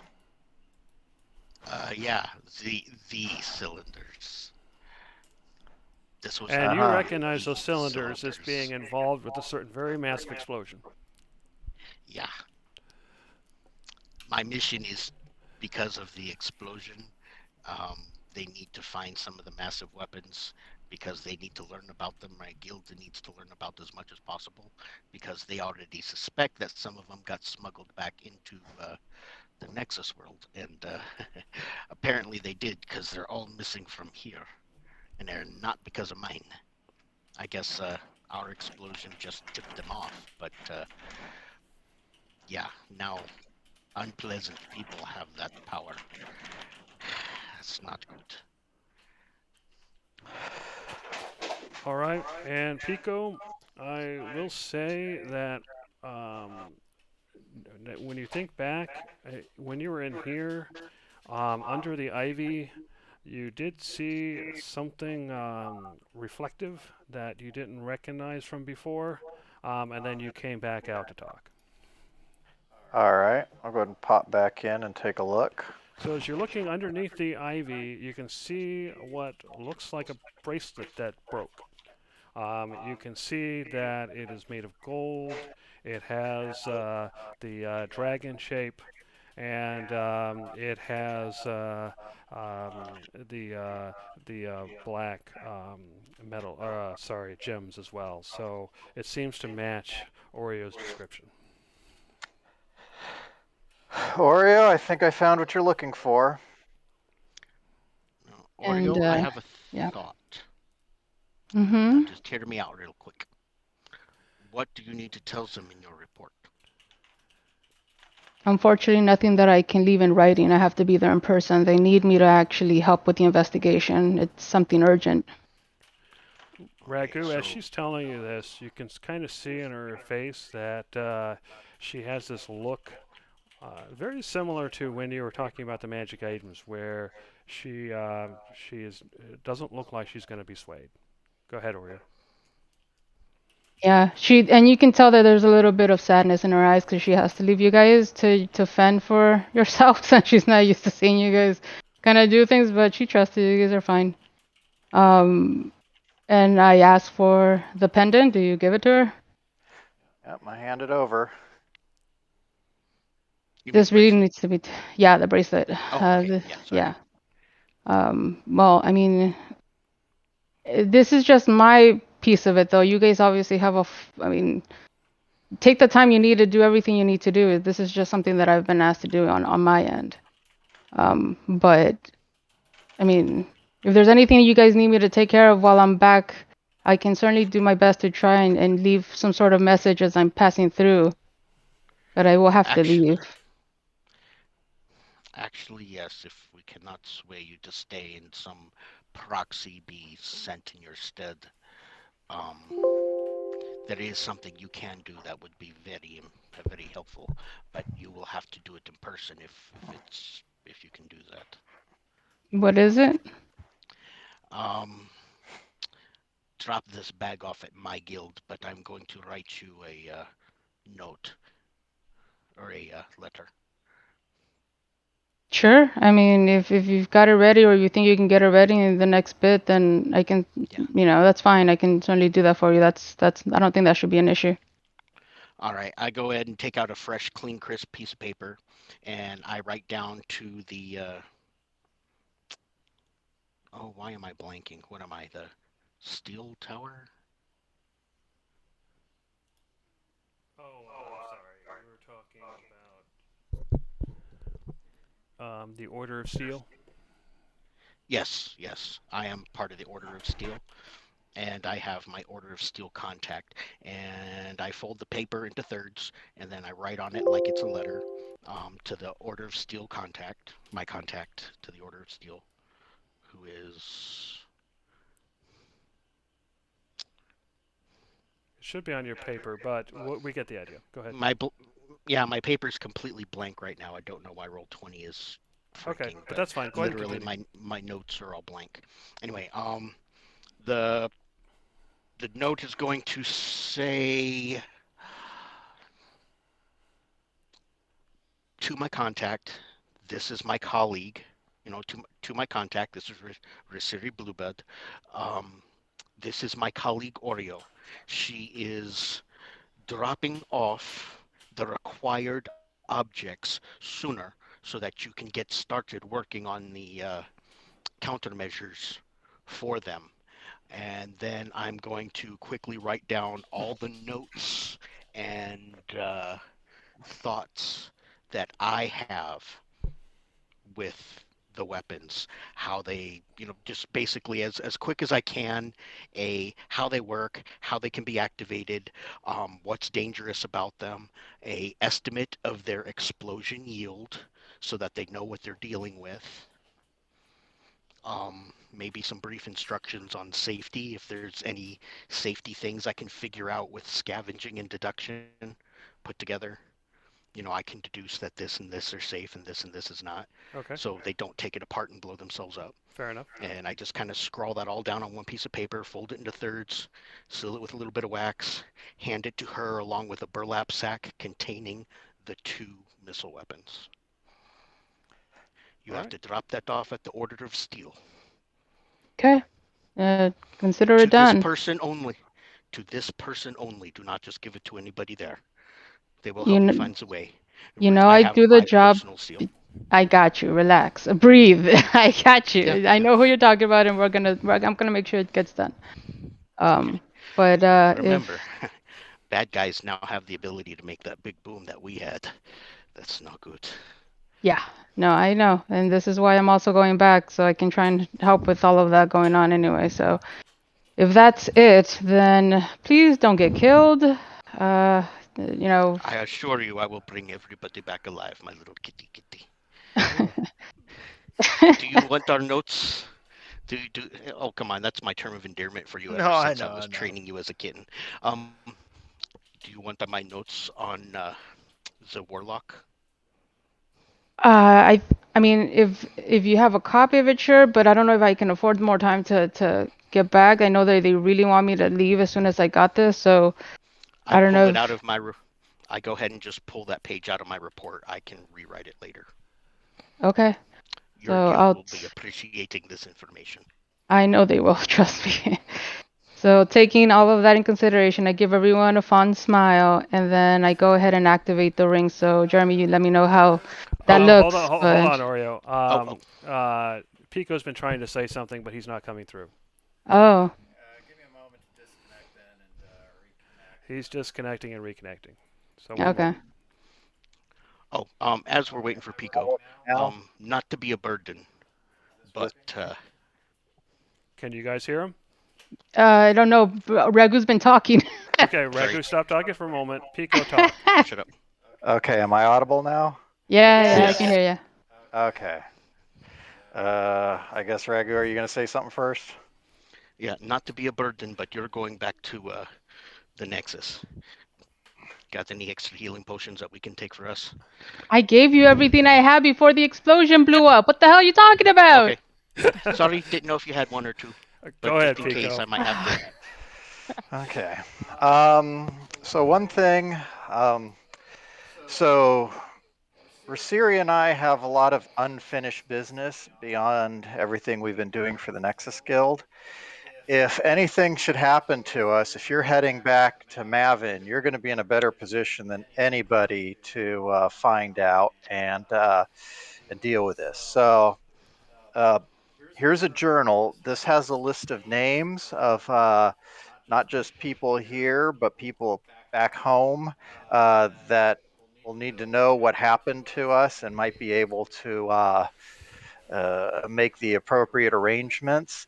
Uh, when my daughter arrives, she should be able to kind of handle things from there. But you're in a better position than anybody to make sure they know what happens, so that they everything can be taken care of. So this is very important to myself and Rasiri, and I'm entrusting it in your hands.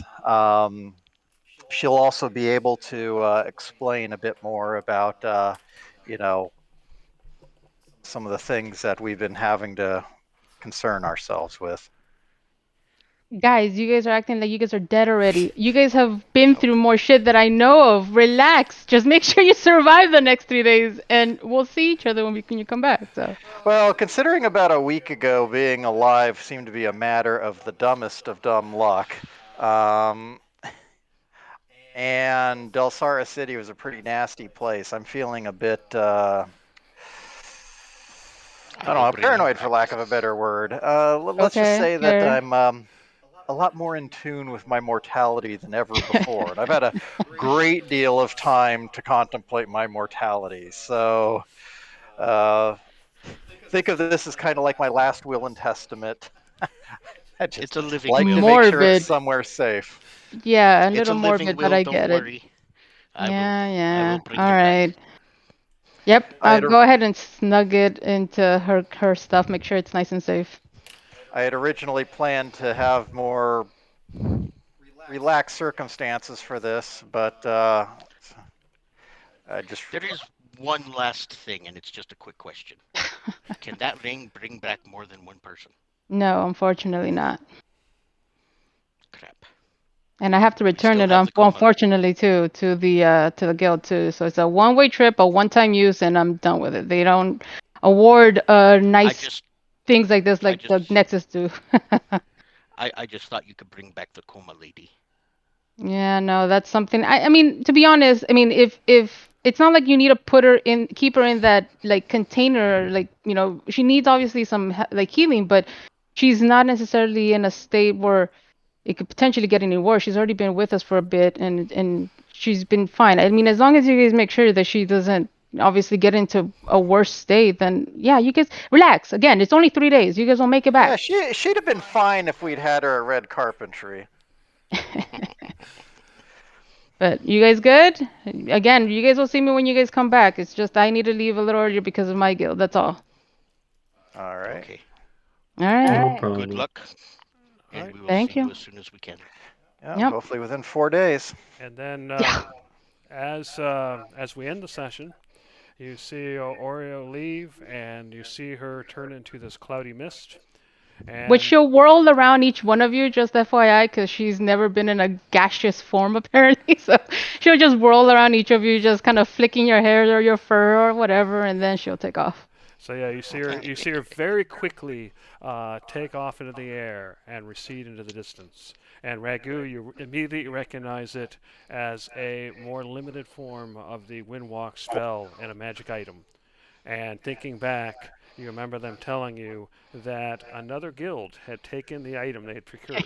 Now you know why. Mm, And that's where the session figures. ends. So let me set up your experience points. That was pretty cool.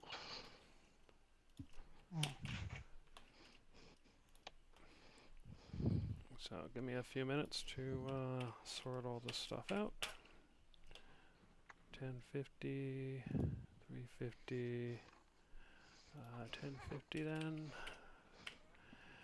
Alrighty, 1050 times 2 plus 350.